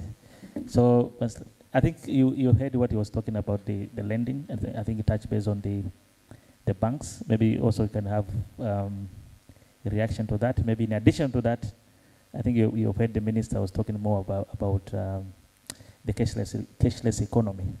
I don't know whether were there enough measure that the government has already introduced, so that at least you can probably realize the ambition or aspiration of the government in terms of the cashless economy. So maybe you can react from what he said. Maybe you can also go to the cashless economy question. Right. Thank you, Donald, and thank you, Dr. Pantaleo. I think clearly the lending rates have been a contagious discussion, you know, in the economy. And not only that, I think throughout, it's always been a case in terms of where is the balance? Where is the balance between lending rates and borrowing rates? I think for sure, as an economy, we've been battling around the real cost of funding in the market. And all this is clearly coming from probably the distortions around who are the real money givers and, you know, how can you get the money at what price at. And as you rightly said, I think clearly the avenues of investing or attracting new money in this economy have been hampered by a lot of, I would say, reforms. We've come from a long way, and I think there are a couple of reforms that are really coming through. And what we can see in terms of expanding this base, especially from the capital markets development inside in terms of what more can be done to really expand that base. The issuances of now, you know, corporate bonds, we've seen medium-term notes coming into fold, the sustainable bonds that have been issued by a couple of banks are all avenues of raising capital. And I think as we expand on this base, clearly we would see some alignment coming through whereby the dependence will not just be on, you know, one avenue of money coming in, but then a different pool of pots that can really see that dimension and engage that bridge around interest rates and how that, you know, how the phenomenon will be. But I always also try to think in terms of the balancing act, because when you look at the economy really, interest rate phenomenon is also a balance of a lot of things. You know, from a macro perspective, we're talking about interest inflation, which is at the low rate of 3 to 5%, you know, but then you're talking of a very pressing exchange rate, which again, you know, is not incentivizing. Again, you're talking about lending rates. What would be the right level for people to incentivize ourselves? So I think clearly the macro element or the micro direction and the policy should really dictate all this. And you'll find in markets which are more functioning, really, the dimension between these three components can have effect. When the currency is under pressure, the interest rates will clearly go higher. And why? Because investors are more willingly to put their investment in avenues whereby they can get more returns. And when, you know, there's less pressure, then again, interest rates move lower again, and that could have an impact also on interest on the foreign exchange rate. So I think the quadrant between the three, interest rate, you know, exchange rate, and obviously the policy decision, do need to run hand in hand to be able to get that balancing. And I think, as I clearly said also, I think the initiatives of the reforms that is happening in the capital market space is clearly an avenue towards getting money. And as we all know also, I think our economy, our liberalization of the economy is also very limited again, in terms that we have quite, you know, the access to capital coming into the market is only limited probably to SADC and East Africa economy, and excludes the greater part of the world, other foreign world. So all these with Euro bonds being issued would also attract money into the market, which can play into that dimension. So I think clearly there's a lot of progress that has been made. And I think as we move forward in terms of policy decisions and how the framework and all this can be done, we'll see a direction in terms of how these balances will come into fold. So that's what I would answer. I think your second question was, again, directing towards the efforts that are being made by the government for a cashless economy. Clearly, when we look at the transformation from the banking sector for the past 10 years, there's been drastic transformation. I think being in the banking sector for 20 years, I could say that once upon a time we had to have a check which had to clear for, 4 days. And probably some of you in the room know that you have a check to, clear for 5 days. Clearly at this point in time, a check clears 1 day. Transferring money from one bank to another used to take 2 days. Nowadays, it's instant. You transfer your money, instantly it's in your account. I think what the government has really done is embarking on the Digital Tanzania agenda, which has started for over 5 years now. And with all this, we have seen, deliberate effort in terms of digitizing the payment platform and the systems. Earlier this year, during the Confederation of, Financial Institutions sort of forum, coffee forum, they did introduce, or they did launch the TIPS, which is the Tanzania Interbank instant payment system. So what TIPS does now is, again, one of the measures for financial inclusion. And we could see that now, transferability between banks to mobile telephones and within all the mobile networks and all the banks has been made so much easier and instant. All this is between the agenda towards clearly pushing towards a very effective digital network. And I was just sort of looking through in terms of what has been done so far, and I do understand that the government has sort of partnered or is in consultation with the National Payment Corporation of India. As we know, India is a very populous country, but 80% of their payments are actually done digitally. And this is about 1.3 billion people. So clearly, it can be done, it has happened somewhere. And with this kind of mindset that the government is setting to put in the right reforms, engaging the right stakeholders, meaning those banks, private sectors, and the government itself, we will get a long way towards it. And from yesterday's remarks, there was very impressive also data and statistics that were also brought about with whatever is happening in the digital space. And when I looked at the figures, I was quite appalled in the sense that electronic money transfer services up by about 35%. When you look at person-to-person transfers, this is up by about 54%. Again, transfer to government services up by about 16%. Transactions on goods and services up by 69%. So I think clearly there is a deliberate move around this financial inclusion, and we will see much more deliberation around it. I think the only thing that a lot of people will ask again is the cost associated with it, and I believe as everything comes into fold, there will be a discussion, a deliberate discussion on cost, but also I think there must be incentives to be able to really get this to be achievable again. There's two things around it. Government wants to move more volumes in order for, to collect more, or do you want to squeeze more with the same kind of, cost to be able to retrieve much lower? So there will be a balancing act, but at the end of the day, as I said, referring to what India has done, I believe we're on the right track, and we should be able to get somewhere because the intention is there. Thank you very much for the detailed explanation. So now moving on to Isaac.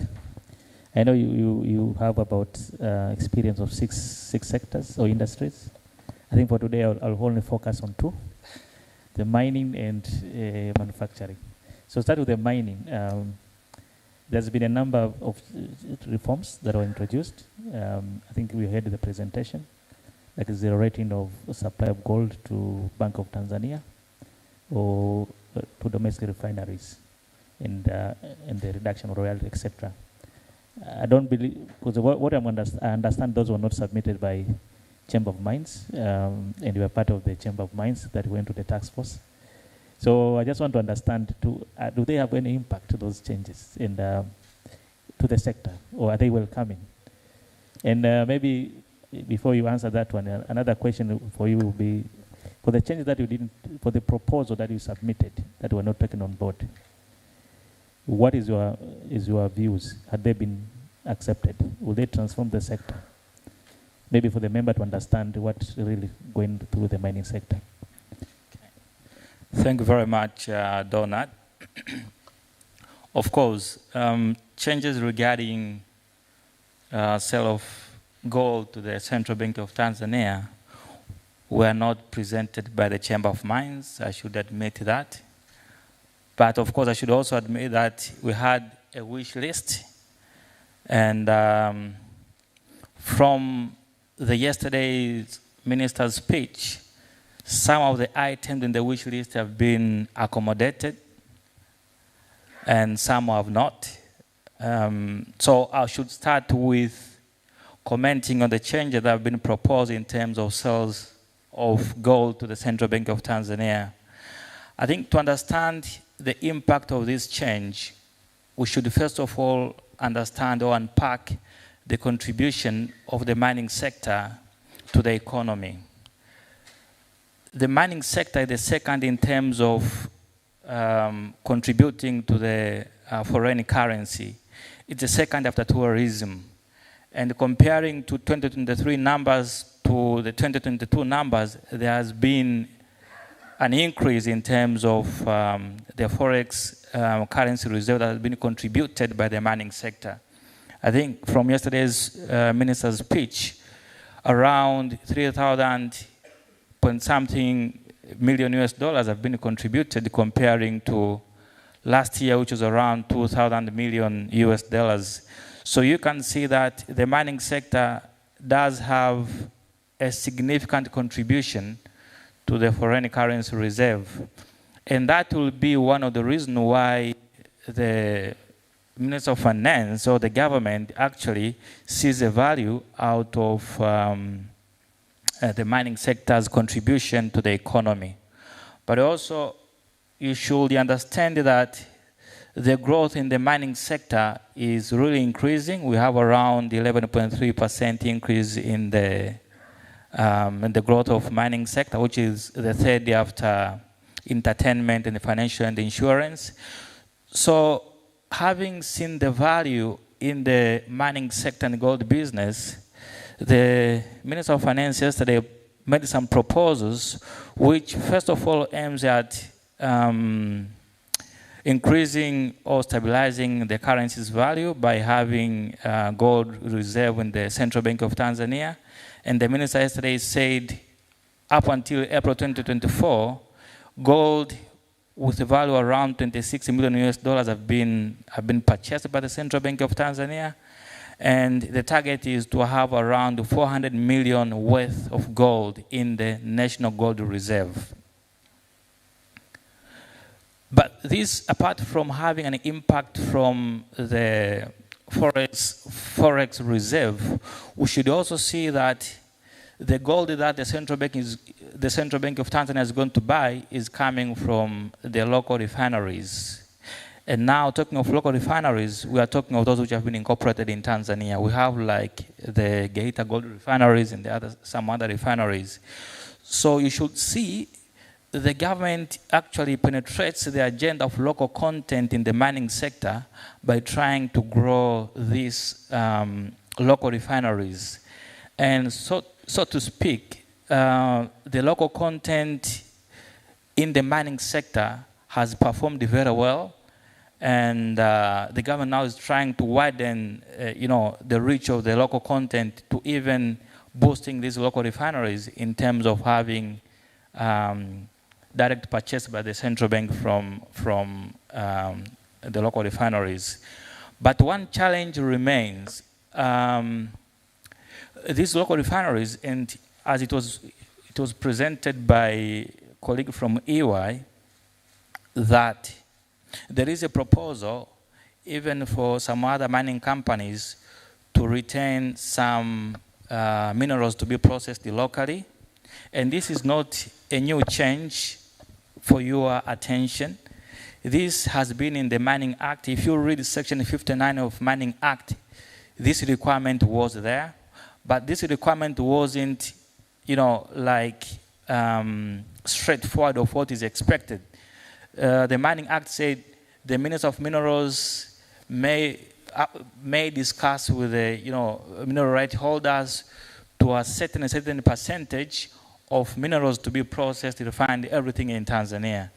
Now this time, the changes actually want to be very specific of how much and of which companies. That's why the minister yesterday said the proposal is around 20%, but of course this will not include those companies that do have framework agreements with the government unless some other changes happen in the future.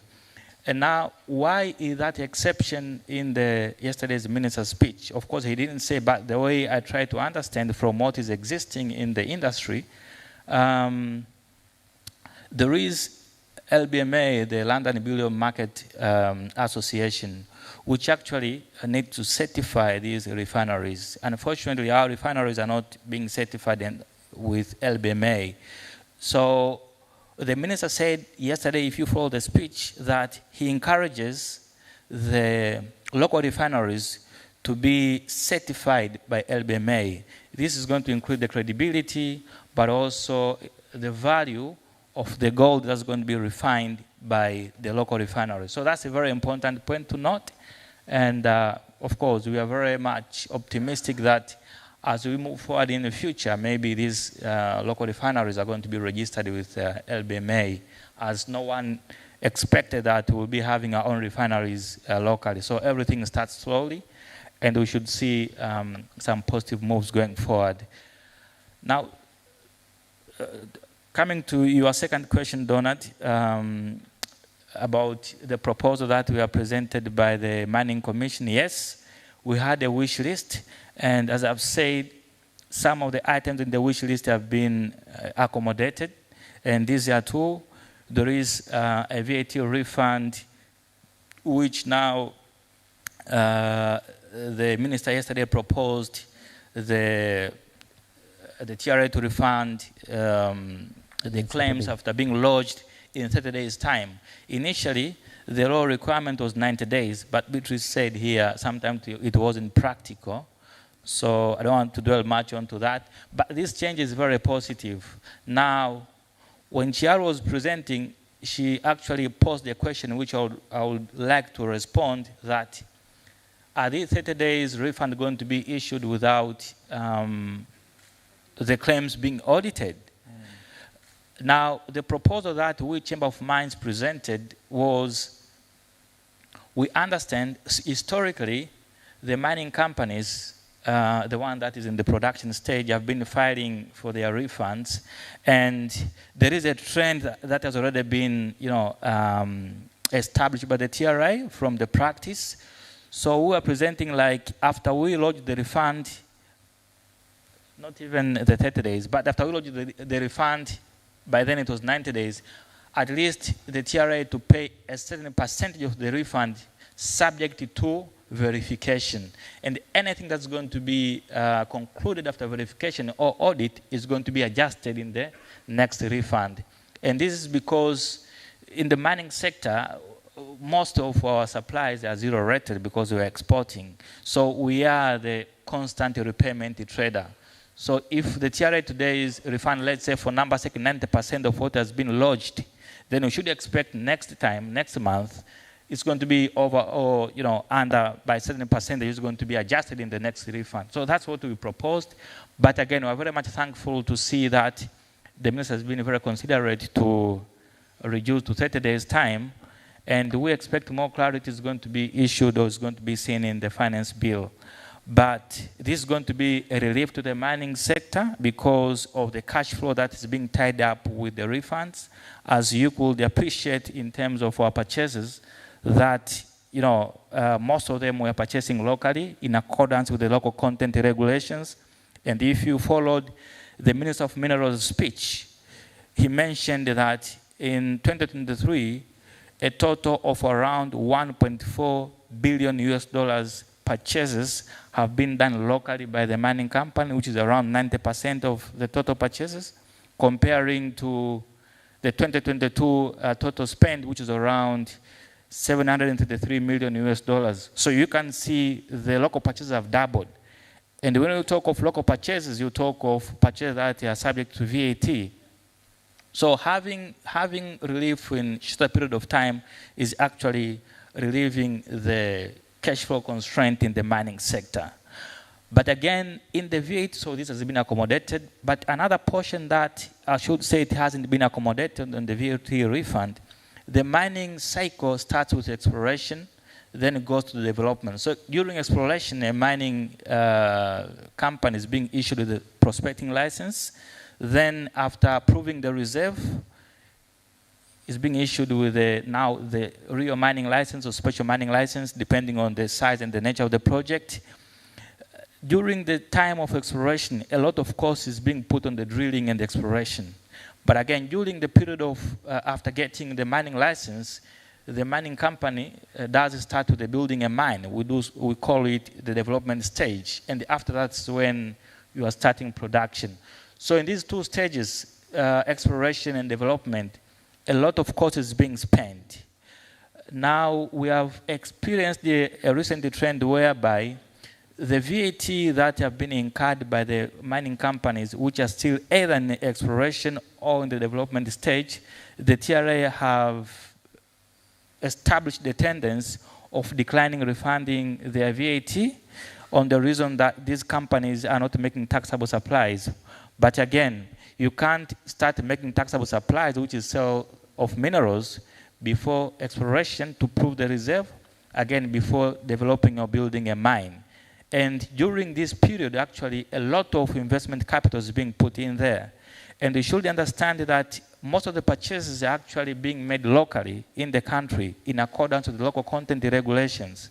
And the local content regulations on the other side, it says you should not follow the normal procurement standards of buying from the cheapest. If it happens, the first bidder is not more than 10% comparing to the next bidder, which is a local company, you should buy from the next bidder, which is a local company. That means the local content regulation puts a cap. You should spend anything locally, provided that it is not more than 10% comparing to the most competitive bid.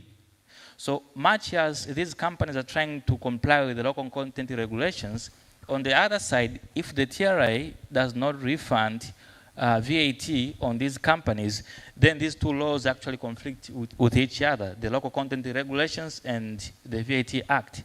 But again, I should say the VAT Act hasn't changed in terms of refunding, but the practice by the TRA has changed. So maybe it's a law interpretation. I'm not so much sure. Maybe you guys are more technical and competent on this regard. The other change, which is very significant, which has also been accommodated, but how it's the matter of waiting for the finance bill on how it's going to read, is regarding the Section 56. We should be proud that so far the countries have issued a lot of mining licenses to new companies, and you're talking of the bigger projects. Yep. You talk of the projects like the nickel projects in Ngara, you talk of other graphites projects. All these companies are actually in the development phase. They already have mining licenses, reserve have been proven, so what has remained is actually to start building a mine. So if you ask these companies, the only hurdle they have is getting financing. Very unfortunate, and of course we have a banker, maybe can comment on to that. There is no possibility of getting local finances here locally. It's either because of the quantum of investment capital needed in the mining sector, but also second, it's because it's a new sector and we are not already prepared in terms of our local financial institutions to accommodate loans and financing to these companies. Now, the only possibility is to get financing from abroad. So we talk of the foreign direct investment. When it comes to getting this foreign direct investment, the hurdle has always been around Section 56. And most of these projects that haven't kicked off, if you ask them, they tell you that the only challenge is we are not able to solicit the funds because the capital that we are expecting to be used for development is actually being taxed. So you are taxing the investment capital.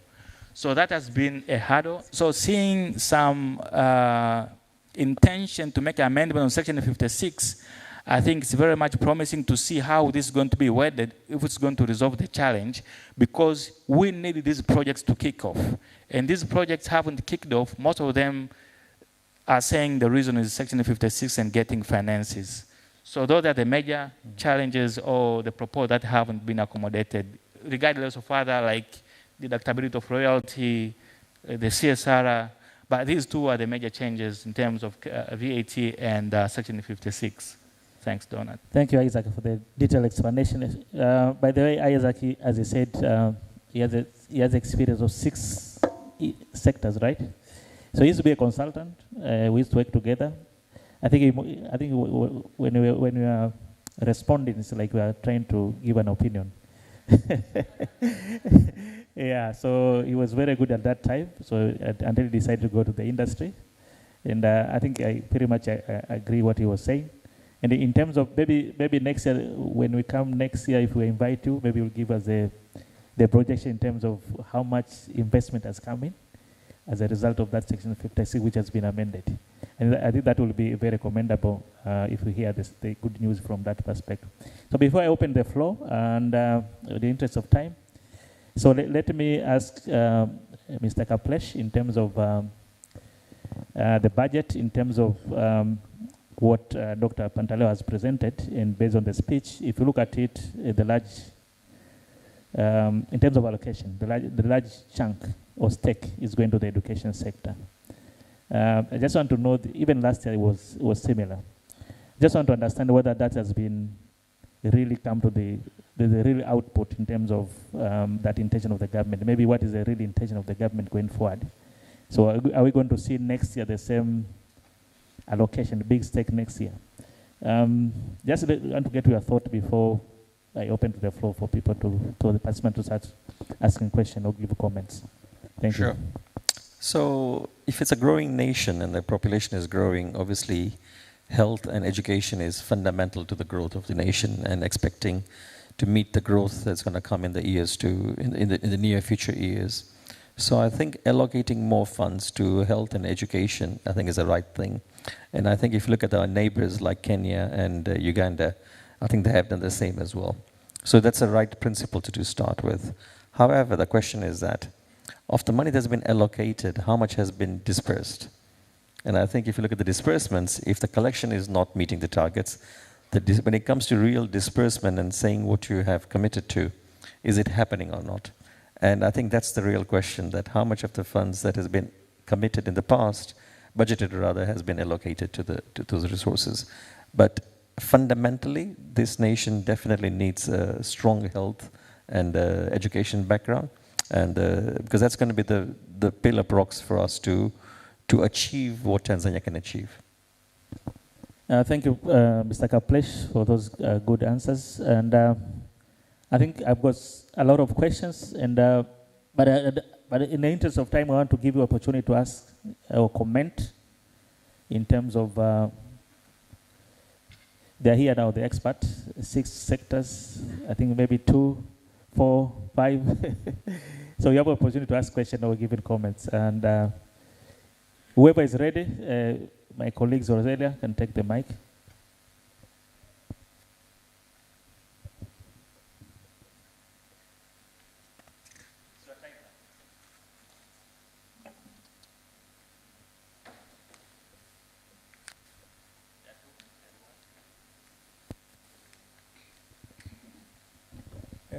Thank you, Donald, and thank you, EY, for inviting us today. My name is Humphrey Pule. I am the Managing Director for DHL. I had a comment, question. I'm from the logistics background, and I think Dr.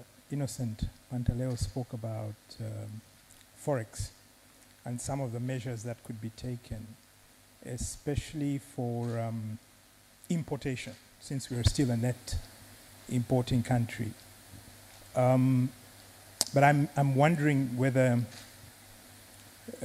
we'll see how that will work in the finance bill. But really, the comment I had is around whether or not we tend to connect the dots, because with importation, for example, there is logistics, which is network-based. And so if you want to import wheat from Ukraine or Russia, a local company here must work with a foreign company, and after the work is done, you got to pay that company in US dollars, and we need for that to be thought about quite clearly.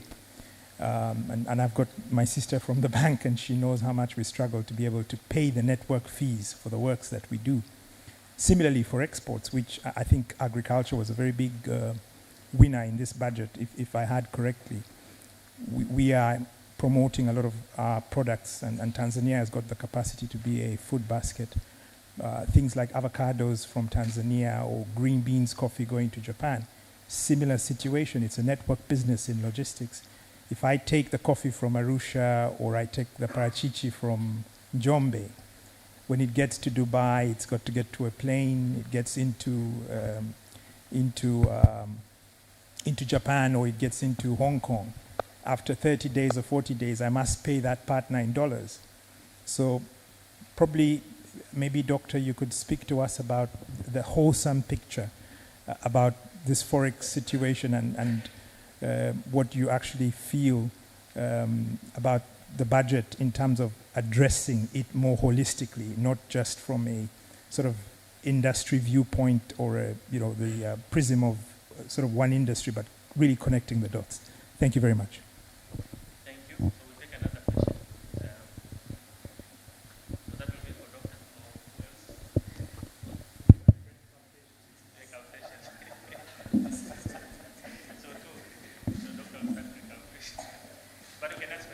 Okay, thank you very much.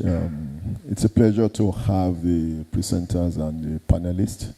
And thanks to my very good friend, Kapesh, for the wonderful insights, and all the panelists as well. My name is Benga Makinde, GMAC, and I'm the MDC of United Bank for Africa, Tanzania.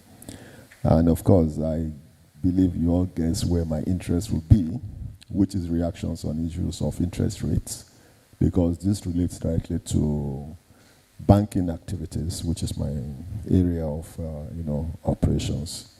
The argument has been, how do we achieve low financing costs to support the private sector developments? And from the presentations of EY, we've seen that interest rate to private sector has come down to 15.42%. The question is, how do we bring it down lower? This is a conversation that is been on for a very long time, and it will continue to be on the table as well. I just want to provide certain perspectives which guides the decisions of banks when it comes to lending rates. Number one, and I'll be very, very specific and relative in my analysis. Number one is, if I want banks involved in arbitraging, and what does that mean? We take from areas of excess and pass on to area of needs or shortfall. So we take deposit from private depositors, from government and all means, and then we lend. Today, in the industry where we operate, we see guys of private depositors, 500 million and above, asking for interest rate as 12% per annum for deposit of 6 months. If as a bank I take deposit of 12% per annum, at what rate should I lend? That's number one. Number two, there are alternative investment outlets like treasury bills and bonds. We had net yield on T-bills of almost 12% in the course of this year. Until recently, it came down to about maybe 8 to 7%. That's an opportunity for me to lend. Number two, look at bonds. Today, we have net yield on bonds in the neighborhood of about 13.4% to 14%. These are opportunities and investment outlets for me. And these are instruments that if I lend to, if I invest in, counts in computations of my liquidity ratio, which risk assets or loans do not. The second point is, statistics also show that Tanzania has one of the highest non-performing loan ratio in the East African countries. And when we look at the simple principle of risk-based pricing model, when I want to lend, I will then consider the average NPL in deciding what rate am I going to lend. It is an issue in the industry that we need to address, which also borders around the credibility of borrowers. When you borrow money, do you pay? If you don't pay, you create high NPL. If you create high NPL, then you are increasing the cost of lending indirectly. The other point, again, that I want us to look at is, when you look at other neighboring countries and even African countries as a whole, we'll find out that in Kenya, lending rate in Kenya is way above what we're talking about, in the region of about maybe 17, 18%. If you look at Nigeria, where I come from today, rate is in the neighborhood about 28-29%. Or, I mean, inflation of almost 30% in Nigeria and all of that. So the question is for us in Africa, how do we develop internal capacity to increase production? And we've spoken about mining, we spoke about agriculture and all of that. How do we ensure that we refine our precious metals in the country? How do we process our agricultural products, add value in such a way that we're exporting semi-processed or fully processed products in such a way that we reduce the cost of imports? So those are conversations that we need to have. And again, policy formulations do not necessarily address interest rates. It's habits. Where we look at all of these things we've discussed. We've seen even central bank increase CBR, central bank rate, from 5.5 to 6%. Those are also issues that also trickles into what results into lending. So the desire of banks, we're in business to lend, and we will continue to do that. But all these variables need to also add up, and everyone has a role to play. Thank you. Thank you. Another question?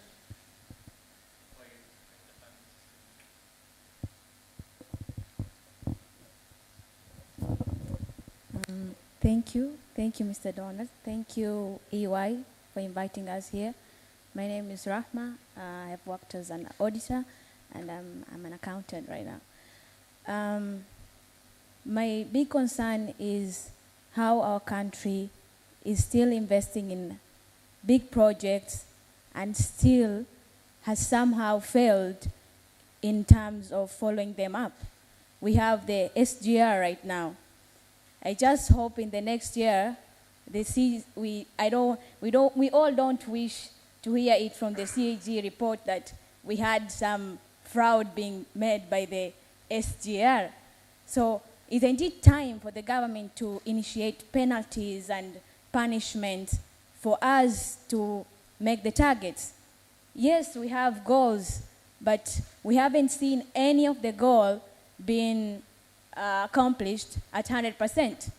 So yes, we have huge projects, but is the government really even serious about these projects? We only see taxpayers being penalized and punished in one way or another. So how is the government expecting us to reach to those visions for the next 10, 20 years if we want to be this serious about our big projects? We have borrowed much for this project. Yes, it was launched and it is amazing, to be honest. But what steps is the government taking to ensure that all this loan taken to construct all these projects, not only SGR, many more, what steps exactly? Thank you. Thank you very much. I think now I'll allow the panelists to respond to those questions. Maybe I'll start with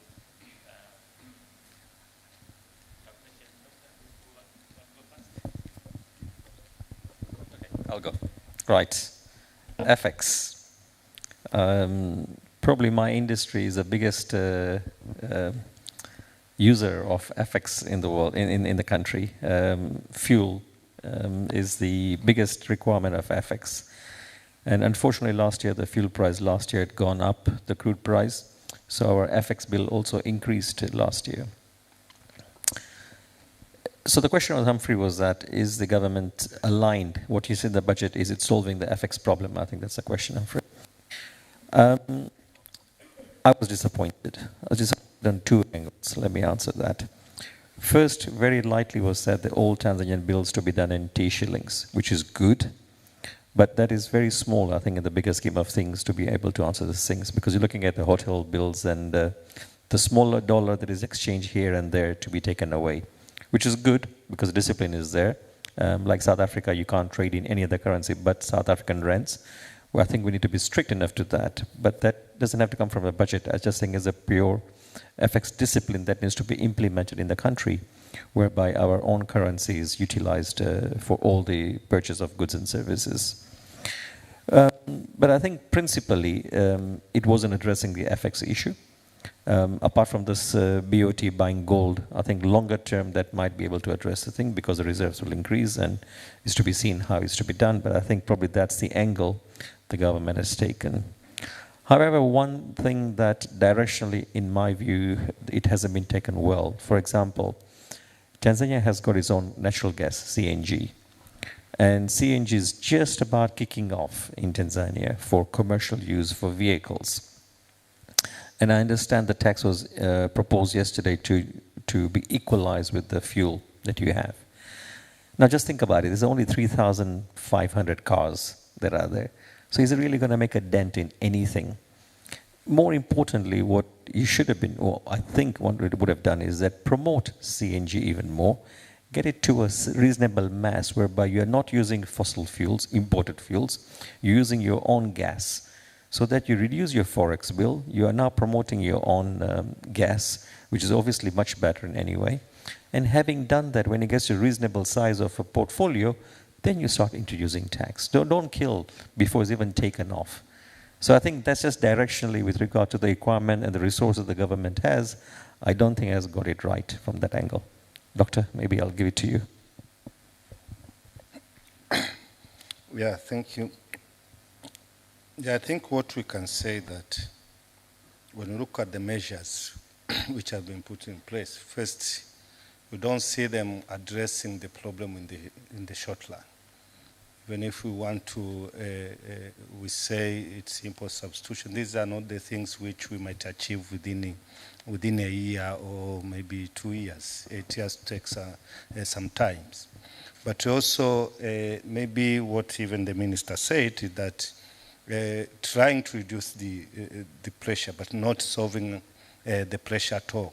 That's why they propose using at least within the country, to try quoting prices and trading using the local currency, at least to reduce the pressure. But we are still importing. We still need most of these transactions to be made in foreign currencies. We are still implementing a very big projects which requires a lot of imported intermediate, even machineries, which all needs foreign currency. So these measures, I don't think they are going to clearly solve the problem in the short run. Maybe in the long run, when we become stable and reduces some of these expenses, but also when we will be able maybe to do what has been proposed, to start exporting some of these products from the industries we are trying to promote. So in the short run, I can declare that maybe we are trying to reduce some of the internal problems which we can try to sort out, but we are not solving out the whole problem as we would have wished. Of course, to the supply, although the government said we should quote in shillings, some of the rates in the speech are quoted in dollars. So even the minister himself is contradicting himself by quoting some of the rates in dollars and telling others to quote this in shilling. So it's a short-run process which they are trying maybe to address while looking at these other solutions that can be done in the long run.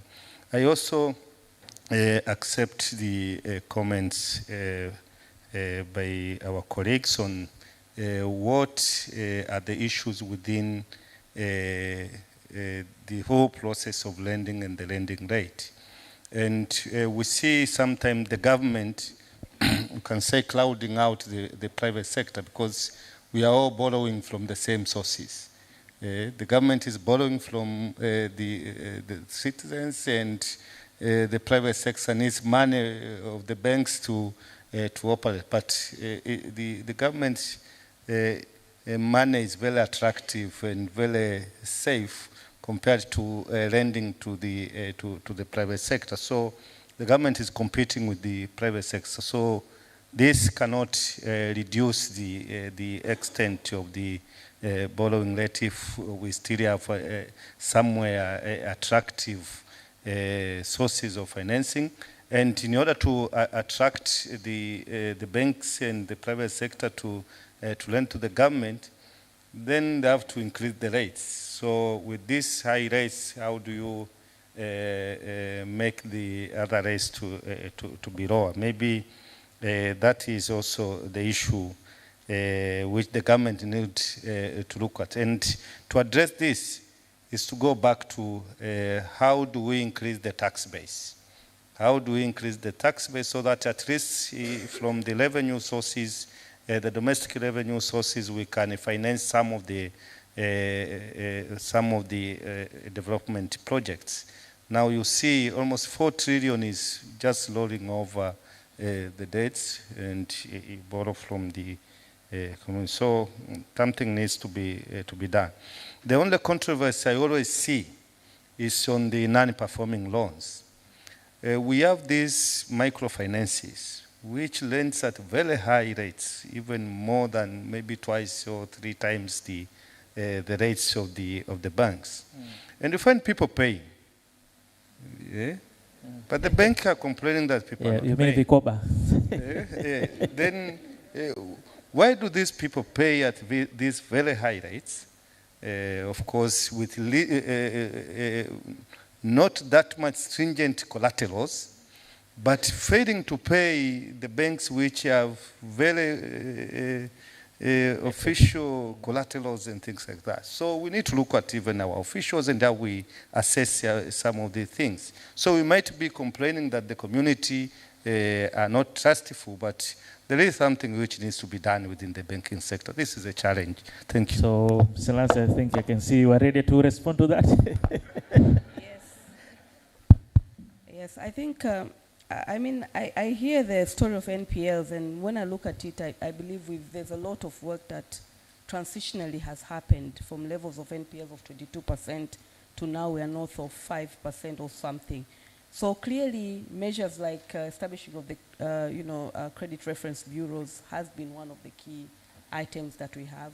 I think in terms of really, making sure that the reforms or the organs who are really interacting with the banks are also very cognizant of what it is. If it's a land, an asset that is collateralized, are we really putting it in the right action? So there has been a lot of discussions around this aspect, and I believe, as we momentarily move forward, we'll continue to see that behavioral change. And I can clearly say, yes, it's a behavioral change, because why aren't you paying a debt that clearly you've gone to the bank to obtain it? So it's work in progress, but it's clearly for all of us to be able to emphasize into that.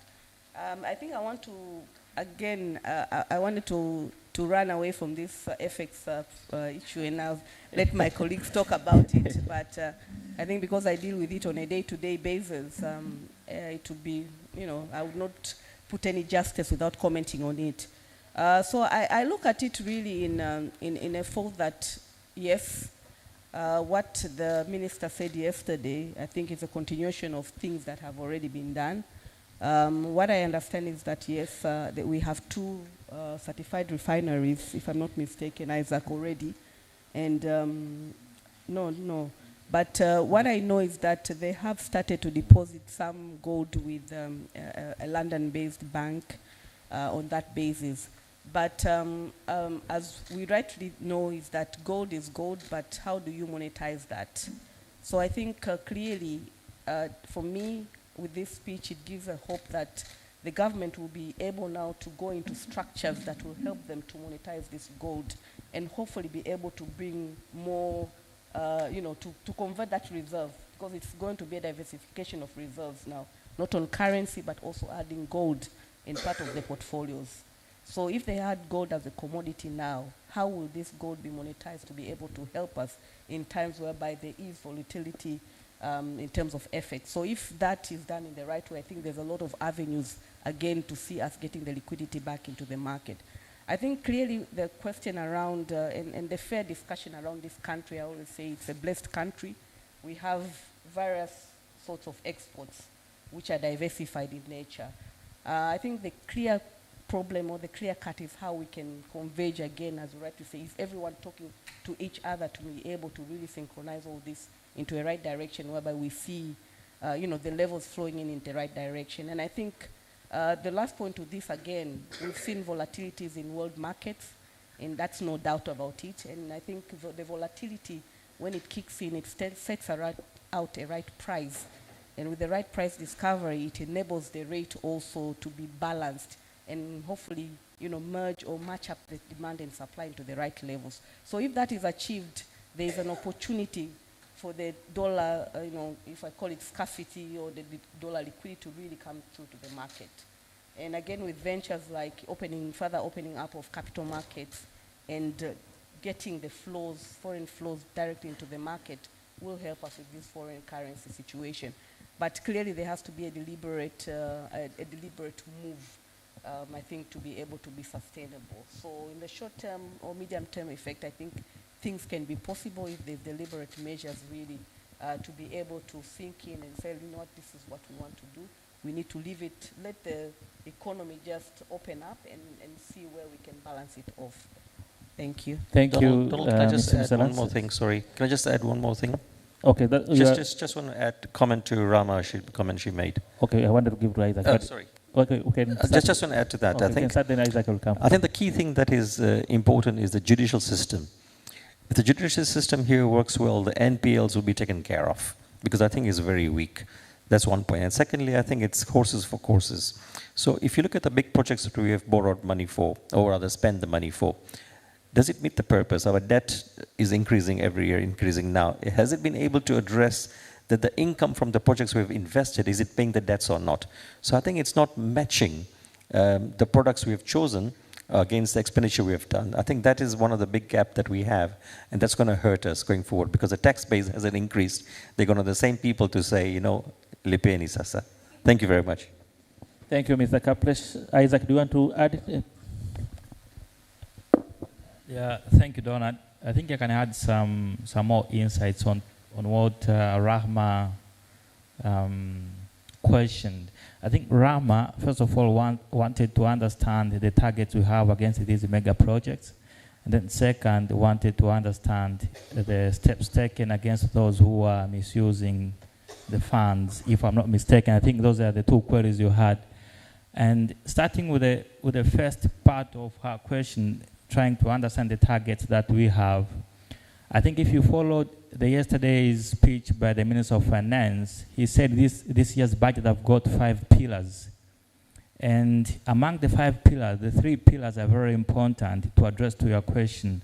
The first one, he said, it's about the use of ICT. Then the second is on completing these flagship and strategic projects. And then the third is about enhancing the human capital. I think these 3 are very important. And these 3 demonstrate how determined the government is towards, resolving the hurdles or challenges around the human capital issues, but also trying to fast-track the processes of developing these flagship and strategic projects by the use of ICT. And actually that talks together with what Beatrice posed as a question here, that we are lodging our objections, and sometimes the auditors, the example she gave out, it takes too much time before these things are being resolved by the TRI. I think we should expect, of course, among these 5 pillars, these 2 pillars can try to address this if we try to implement as expected the use of ICT. We see now the revenue authority is transforming in terms of using ICT in filing returns. So we should expect that once we are full-fledged in terms of the use of ICT, maybe this delay that we're experiencing now might a little bit reduce to at least tolerable time by the taxpayers. But also the human capital. there are so many taxpayers in Tanzania. Of course, Tanzania mainland I should talk about, because Tanzania, Zanzibar, as she gave out example, the refunds are being worked on in time manner. So maybe the shortage of human capital. So maybe the shortage of human capital, and also the wider group of taxpayers in Tanzania mainland causes the sort of difficulty for TRA guys to deal with all these matters. So should expect, if these two pillars that the Minister of Finance yesterday presented, maybe they can a little bit try to resolve these challenges. But again, coming to your second question on the steps taken against these people who are embezzling the public funds, I think that's what Kalpesh said. The mere fact that we see the Controller Auditor General presents some findings from his audit, I think that's a good demonstration in terms of the system of check and balance. And the best way to get rid of these challenges is actually to have a very efficient and a very effective system of check and balance. And that's what the Controller Auditor General is doing. But again, for those who are being caught, I think that's what Kalpesh mentioned. It's about having the judicial processes whereby these people are taking to the court processes, and then the justice is going to be determined. I think that's in a nutshell of what you wanted to understand. Thank you, Isaac, and my panelists. I think for the interest of time, I would like, maybe we should end here as part of the panelists' discussion. I would like to continue, but if you look at the time, we intend to finish at 5. So round of applause, my panelists, for the job well done. They were fantastic in terms of responding to the questions, even providing more clarity. So when I will listen to them, I want them to continue, but I think for the time, we'll let it stop there. So you can let me shake hands as you. Thank you very much for coming and give your perspective, please. Yeah. So can you go back? So I think the next session before we go, I know you've been here for almost 3 hours, and I don't want to keep you too much waiting. And in case you have additional questions, I think they promised me they will be around. So you can probably interact with them in terms of the additional questions. Or you can give the numbers to them, their email address or the number, so you can call them in case of additional questions. But the questions were very good, the response also were fantastic. And for this part, let me invite our country management partner, Mr. Chef, to come and give us the closing remarks in terms of how the session went.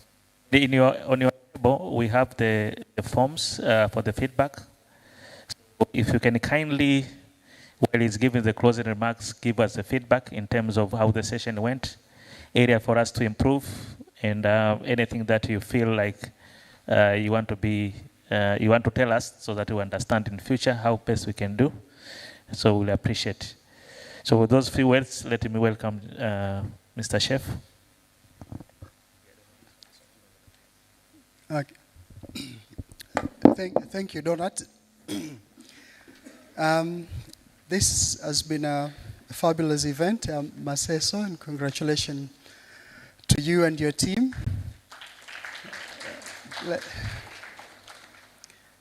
Yeah, so the vibes have been, I was just trying to jot, the vibes is the budget leaves more puzzle than answers. But I think what's important is actually to understand the context of the budget. So the context of the budget this year, I would say, when you look back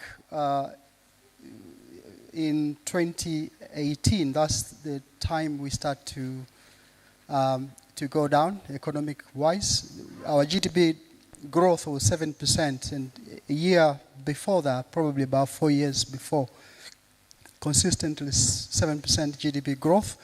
In that year, the year follows 2018, the GDP growth went down to starting 5%, then the lowest was 4% in 2020.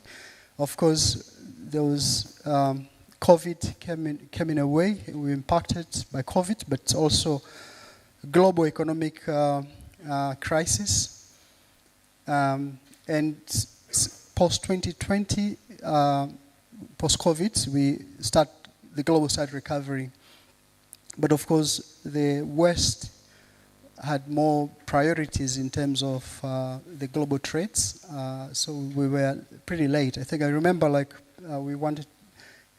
businesses wanted to import items from Asia, and all shippings were heading towards Europe and America for reconstruction of the economy post-COVID. So 2021, 2022, 2023, it was all challenging for us. So what I'm trying to say, it's a recovery phase. Many governments are recovering now between 2020. So our economy picked up. We've seen 5.1%.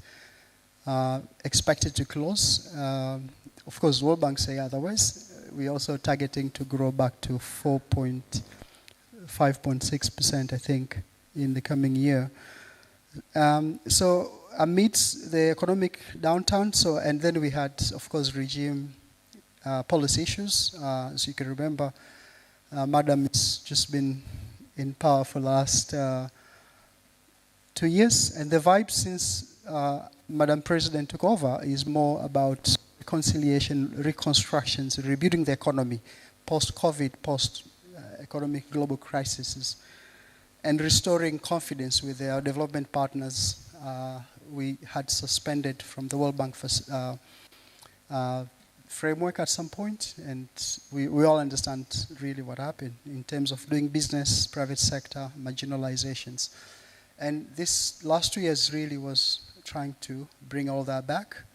And the slogan, Kazi Iendelee, shouldn't really be taken literally. There's a context to it. It's about a continuation. Of course, people are questioning to say, is it a continuation? Should there be innovation? Isn't there? So it's really continuations. So these major projects were launched then. If we did we budget them, put them in a framework? These mammoth projects, that's another question to be answered. But they are in place now. We put orders on these planes. They gotta be paid. The last instruments, they gotta be delivered. You're not gonna cancel them. You have this big hydropower project has to be completed. Whether when did we budget for it or we didn't, for how long we prepared for that, who cares? The fact that it's in place, Kazi Iendelee, we gotta finish that project. The new aircrafts which are still being on order, they have to be delivered. We can't cancel them. And the SGR has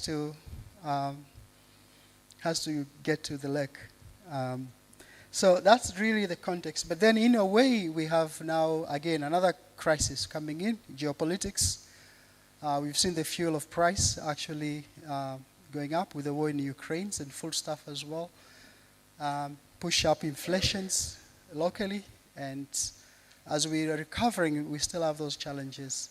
So the budget has been really, I would say, when you look at it in terms, it's 11% growth in the budgets from 44.4 to 49.4. In dollar terms, the budget remained the same if you use the exchange rate depreciations, which is hardly $18 billion, similar to last year, 18 billion. So the increment has been very skeptical, I would say cautiously optimistic. So, of course, what else can we do in terms of the government? Because also the thresholds in terms of sustainable economic growth, domestic revenue should be at least 15% for Sub-Saharan Africa. Our domestic revenue is still, tax revenue is still about 11%. We've seen the budget trying to raise it to around 15%, which is in line with Sub-Saharan Africa and expectation of the World Bank. So that particular aspect of that we are falling short in domestic revenue pushes TRA to be aggressive in collection of tax, because really the benchmark that the country has been given is to raise the tax revenue to at least 15% of the GDP, and we are somewhere around 11%. So of course the issue is like, you want to milk and slaughter the cow that you milk, or do you want to increase your tax base? So I think the solution is you're not going to go back to slaughter the cow that you milk. You rather find more sources and increase the base. Now, for the government to accept that, there are still taxpayers who should, non-taxpayers who should be on the tax net, and how to capture that is very important.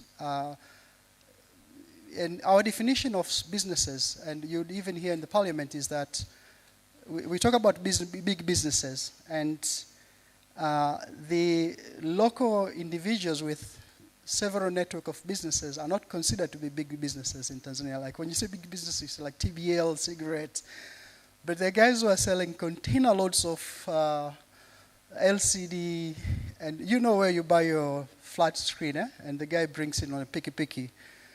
And all the Samsung shops you see around, I can assure you, they all get from the same one guy. He's got huge go down, and all of them are small traders. So how do you bring all of them to the tax net? And it's not about going back to the same compliant taxpayer, try to get a leg out of him next time you go and want to get a hand out of him, and then you go back and say, I think he's still cheating, he's still cheating, he's still cheating. So we need to widen that tax base. But also, doing business is important. We'll widen the tax base. If you see setting up your shop, Frame, they're called Frame in the locality, where they're selling these little shops. They sell clothes, mobile phones. Setting that shop, you would imagine the number of licenses that you need. But also similarly, even ourselves, we have an example as EY.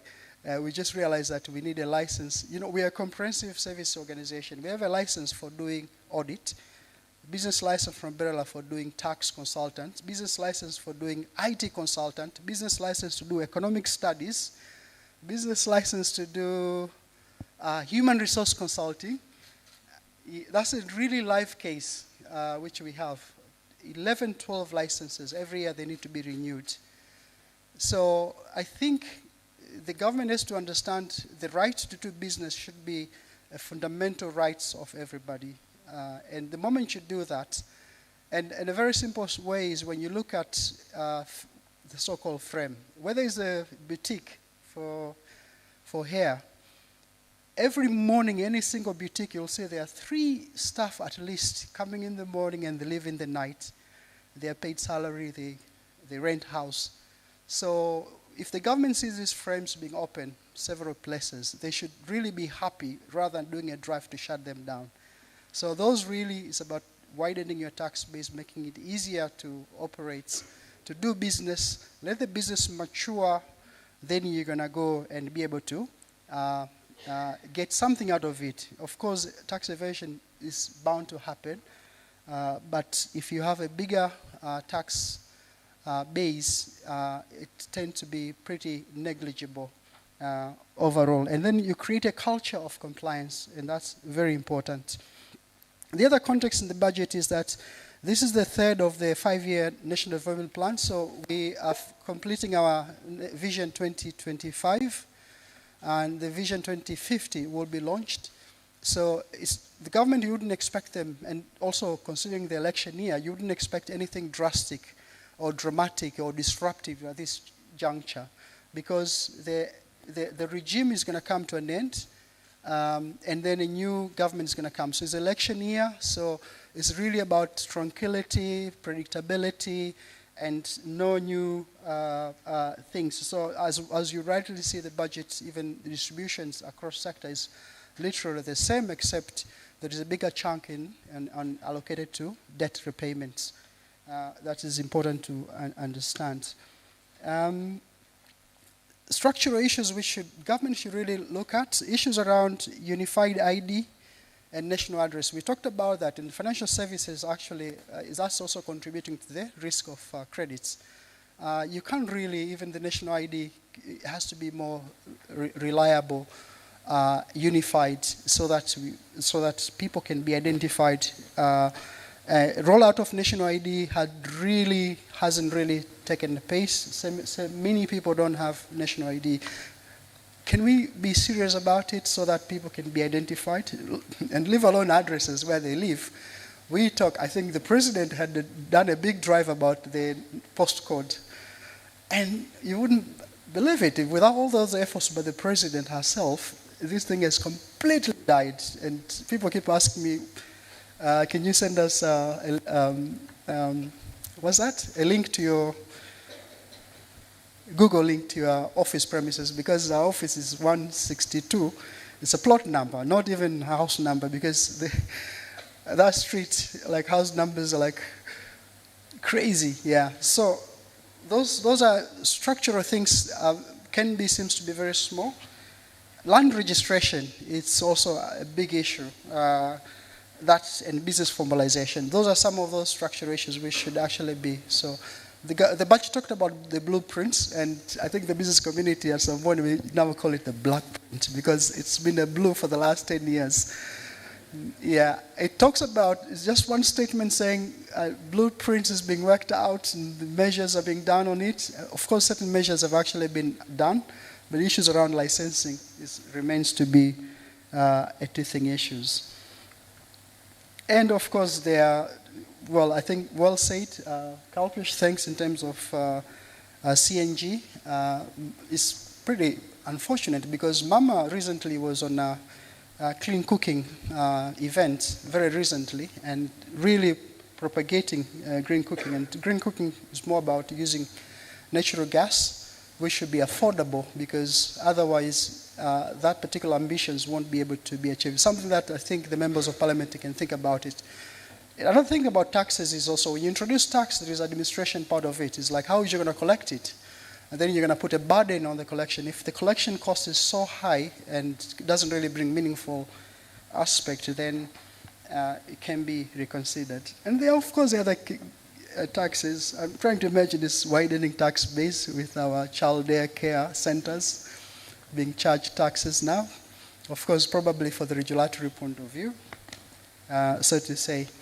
I think one interesting thing which you guys never caught up is the 2% withholding tax on food, poultry. So if you go and buy kuku, tomato sauce, so there is a tax on it. And that's really interesting because if you're a hotel like here or a supermarket, if you buy tomatoes, poultry, any food stuff, because certainly you sell food, you make sure those farmers, if I don't know where you buy tomato and potatoes from the market, those farmers must give you EFD receipts. If you don't have it, there won't be allowable expenditure. But on top of that, when you pay them, you need to deduct 2% withholding tax so that the Nyamagai also suffer. And how will that be practical? And that's another thing that needs to be looked. Certainly, this guy here has been given that responsibility. I'm not quite sure that they will be able to buy potatoes, tomatoes, meat, and get EFD receipt from Sokoni Kule, and also deduct 2%. So typically those guys, what they'll do, they'll add up they'll add up tax, so the price will increase, and that will pass on to the consumer. So I think without much ado, it's Friday. I should lastly thank our panelist, Dr. Innocent Panteleo. Thank you so much for valuable time to share with us. Kalpesh, Isaac, Lopokela, all the way from Mwanza. Thank you so much, Beatrice. And the team, UI team, led by Donald.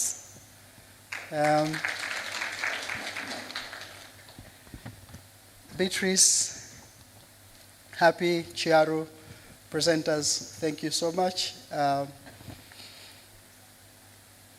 And vote of thanks, loud of applause to the EY team. Thank you so much. So I think in terms of the way forward, I think Donald mentioned, the bill isn't being shared yet. We expect probably to receive it today. The devil's in the details. We've seen previously what is read in the budget, new things came up in the bill, but also a clear interpretation of actually what they mean would actually come in the bill in terms of exactly what they mean in certain aspects. So, but we do have an avenue to engage with the members of parliament. As we had before during the preparation of the budgets, Donald has been very active with the private sector foundations and participated in the task force for the preparation of the budget in terms of trying to compile proposals from all other trade associations and business communities. And that session is still there since the budget has been read. Next week will be engagement time. So if you have any suggestions that need to go through, we will be pretty happy to receive that and pass through. Without much ado, thank you so much. Just one announcement. I'm told there's a coffee and tea. So while you before you go home, you can probably hang a little bit networking and have coffee and tea. Thank you.